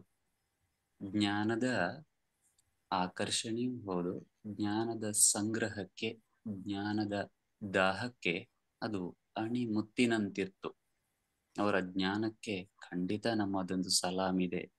ಸಂಗಮೇಶ ಸರ್ ವಚನವನ್ನು ಈ ಕಡೆಯಿಂದ ಓದುವುದು, ಆ ಕಡೆಯಿಂದ ಅದಕ್ಕೆ ಅವರು ಅರ್ಥವನ್ನು ಕೊಡುವ ರೀತಿ ಅದಷ್ಟು ಸರಳ, ಅಷ್ಟು ಸುಲಭ ಇಲ್ಲ. ನಿಜವಾಗಿ ಸಾಧ್ಯವಾದರೆ ಅದನ್ನು ಅನುಕರಣೆ ಮಾಡಬೇಕು, ಅನುಕರಣೀಯಂ ಅಂತ. ಹಾಗಾಗಿ ನಿಜವಾದ ಶಕ್ತಿ ಅಲ್ಲಿದೆ. ಅದು ದುರ್ಬಲತೆಯನ್ನು ಹೊಂದಿದ ದೇಹವನ್ನು ದೈವಿಕ ಶಕ್ತಿಯನ್ನು ತುಂಬಿ ದೇವದುರ್ಗವಾಗಿಸಬಹುದು ಅಂತ ನನಗೆ ಅನಿಸಿತು. ಆ ದೇವದುರ್ಗವಾದಾಗ ಮಂಕುತಿಮ್ಮನ ಕಗ್ಗವನ್ನು ಕೇಳಿದರೆ ಸಂಘರ್ಷವ ಮಾಡಿ ಮಂಥನವ ಮಾಡುತ್ತಾ ಮರ್ಧನವ ಮಾಡುತ್ತಾ ಆ ಆ ಆ ಆ ಆ ಗೋದಾವರಿ ಅಂತ ಹೇಳ್ತೇವಲ್ವ, ಆ ಗೋವರ್ಧನ ಗಿರಿಧಾರಿಯನ್ನು ಕಾಣಲು ಈಶನನ್ನು ನೆನೆಯಿಸ್ತಾ ಸಂಗಮವಾದರೆ ನಮ್ಮ ಅಂತರ್ಯದಲ್ಲಿ ಹುದುಗಿರುವ ಆ ಶಕ್ತಿಯನ್ನು ಊರ್ಧ್ವಮುಖವಾಗಿಸುವ ಪಯಣದಲ್ಲಿ ನಾವು ಯಶಸ್ವಿಯಾಗಲು ಸಾಧ್ಯ ಅಂತ ನನಗೆ ಅನಿಸ್ತಾ ಉಂಟು. ಆಂಜನೇಯ ಮತಿಪಾಟಲಾನನಂ ಕಾಂಚನಾದ್ರಿ ಕಮನೀಯ ವಿಗ್ರಹಂ ಪಾರಿಜಾತ ತರುಮೂಲವಾಸಿನಾಂ ಭಾವಯಾಮಿ ಪವಮಾನನಂದನಂ ಅಂತ ನನಗೆ ಅನಿಸ್ತಾ ಉಂಟು. ಹಾಗಾಗಿ ಈ ಕಾಂತೀಯ ಶಕ್ತಿಯೂ ಬರ್ತದೆ. ಕಾಂತಮ್ಮ, ಸೀತಮ್ಮಳು ಬರ್ತಾಳೆ, ಶಾಂತಮ್ಮನೂ ಆಗಬಹುದು. ಹಾಗಾಗಿ ಆಧ್ಯಾತ್ಮ ಶಕ್ತಿಯ ಭಂಡಾರವೂ ಆಗಬಹುದು. ಅಲ್ಲಿ ಸಂಗಮೇಶರು ಬಂದಾಗ ಒಳಗಿರುವ ಗಿರಿಯ ಈಶನು ಆವಿರ್ಭವಿಸಲೇಬೇಕು, ನಮ್ಮೊಳಗೆ ದರ್ಶನವನ್ನು ಪಡೆಯಲೇಬೇಕು ಅಂತ ನಾವು ಹೇಳುವಂಥದ್ದು. ಹಾಗಾಗಿ ನನಗೆ ಬಹಳ ಖುಷಿ ಆಯ್ತು. ಸ್ವಲ್ಪ ನಿದ್ದೆಗೆ ಜಾರುವ ಹಂತ ಇತ್ತು. ಆ ನಿದ್ದೆಯೋಡಿಸಿದ ಇಬ್ಬರು ಮಹನೀಯ ಆಧುನಿಕ ನಮ್ಮ ನಿದ್ದೆಯನ್ನು ಜಯಿಸಿದ ಯೋಗಿಯ ಮಂಟಪದಲ್ಲಿ ವಿರಾಜಿತರಾಗಿರುವ ವೆಂಕಟೇಶ ಶಕ್ತಿ ದೇವದುರ್ಗ ಗುಡಾಕೇಶ ಧ್ಯಾನಿಗೂ, ಹಾಗೆ ಆಕರ್ಷಣೀಯವಾಗಿ ಮಧುರವೀ ಮಂಜುಳಗಾನ ಹೃದಯ ತನಿಸುವ ಹೊಸಗಾನದಂತಿರುವ ಮಧುರವಾದ ಆ ವಾಣಿಯನ್ನು ಹೊಂದಿರಿಸುವ ಸಂಗಮೇಶ ಗುಡಾಕೇಶ ಧ್ಯಾನಿಯ ವಚನವು ಅತಿ ಅದ್ಭುತವಾಗಿತ್ತು. ಸವಿತಾ ಗುಡಾಕೇಶ ಧ್ಯಾನಿಯ ಏನೆಂದು ವರ್ಣಿಸಲಿನ ಹರಿಯನ್ನೇ ಕರೆಯಬೇಕಿ ಅಂತ ನಮಗೆ ಅನಿಸಿತು. ಬಹಳ ಸುಂದರವಾಗಿತ್ತು. ಈ ತರ ಬಂದಾಗ ಅಲ್ಲಿ ಅಡಗಿರ್ಪುದು ನಿಜವಾದ ಈ ವಿಜಯದ ಕೀಲಿಕೈ. ಯಾಕಂತ ಹೇಳಿದ್ರೆ ಜ್ಞಾನ ಹಂಚಿದಷ್ಟು ನಷ್ಟವಾಗುವುದಿಲ್ಲ, ಜ್ಞಾನ ಹಂಚಿದಷ್ಟು ಅದು ಅಷ್ಟವಾಗುವುದು. ಹಾಗಾಗಿ ಅಷ್ಟ ಸಿದ್ಧಿಯನ್ನು ತಿಳಿಯುವ ಪ್ರಯಾಣಕ್ಕೆ ಅದು ಸುಗಮವಾದಿತು. ಘಮ ಪರಿಮಳವನ್ನು ತರಿಸಬಹುದು, ತತ್ತರಿಸುವ ಚಿತ್ತವನ್ನು ಜಾಗೃತಗೊಳಿಸಬಹುದು, ಚಿತ್ತ ಶುದ್ಧಿಗೆ ಕಾರಣವಾಗಬಹುದು, ಅಜ್ಞಾನವನ್ನು ಕಳೆಯುವ ಜ್ಞಾನದ ಸಂಗಮೇಶ ಸೇತುವೆಯಾಗಬಹುದು. ಸೀತಾಮಾತೆಯ ತಪಗೈದಂತಹ ಸೀತಾಮಾತೆಯು ಸಾಧಿಸಿದ ಗುಡಕೇಶದ ಹಾದಿ ನಮ್ಮದಾಗಬಹುದು ಅಂತ ನನಗೆ ಅನಿಸ್ತಾ ಉಂಟು. ಇದರಲ್ಲಿ ಏನಾದರೂ ತಪ್ಪಿದ್ದರೆ ಕ್ಷಮಿಸಿ. ಒಡೊಳಗೆ ಆಂಜನೇಯ ಕುಳಿತು ನಮ್ಮೊಳಗೆ ನಮ್ಮ ಮೂಲಕ ನನ್ನನ್ನು ನೆಪ ಮಾಡಿಕೊಂಡು ನುಡಿಸಿದ್ದಾನೆ. ಇದೆರಡು ಅಕ್ಷರದ ಸೇವೆಯಾಗಿರ್ತದೆ ನಿಮ್ಮಂತ ಮಹಾನ್ ಗುಡಕೇಶ ಜ್ಞಾನಿಗಳ ಪೀಠಕ್ಕೆ ಅಂತ ನಾವು ಹೇಳುತ್ತಾ ನಮ್ಮ ಮಾತಿಗೆ ವಿರಾಮವನ್ನು ನೀಡುತ್ತೇವೆ. ನಿಮ್ಮೆಲ್ಲ ಜ್ಞಾನಕ್ಕೆ ನಾನು ಸದಾ ಚಿರಋಣಿಯಾಗಿರ್ತೇನೆ. ನಾನು ಸಣ್ಣವ ಓ ಅಣ್ಣ, ಎನ್ನವಾಗಿಸು ನೀ ಬಸವಣ್ಣ ಅಂತ. ನಮಸ್ತೆ. Thank you. ಅದ್ಭುತವಾಗಿ ತಾವು ವಿವರಣೆ ಕೊಟ್ಟಿದ್ರಿ. Very good sir, very good, thank you.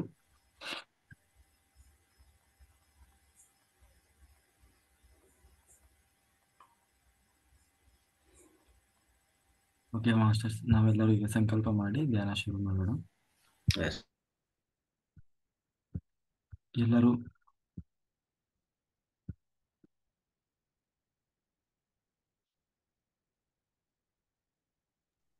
Sir ಒಂದು ಮತ್ತೇನಂದ್ರೆ ಪಿರಮಿಡ್ ತರಿಸಿದ್ದು ಆನ್ಲೈನ್ ಅಲ್ಲಿ ಏನೋ ಪಿರಮಿಡ್ ಅಂತ ಹೇಳಿ ಬಂದದ್ದು ಮತ್ತೇನೋ ಆಗಿದೆ ಅಂತ ಹೇಳ್ತೀವಿ ಸರ್. ನೀವು ಲಿಂಕ್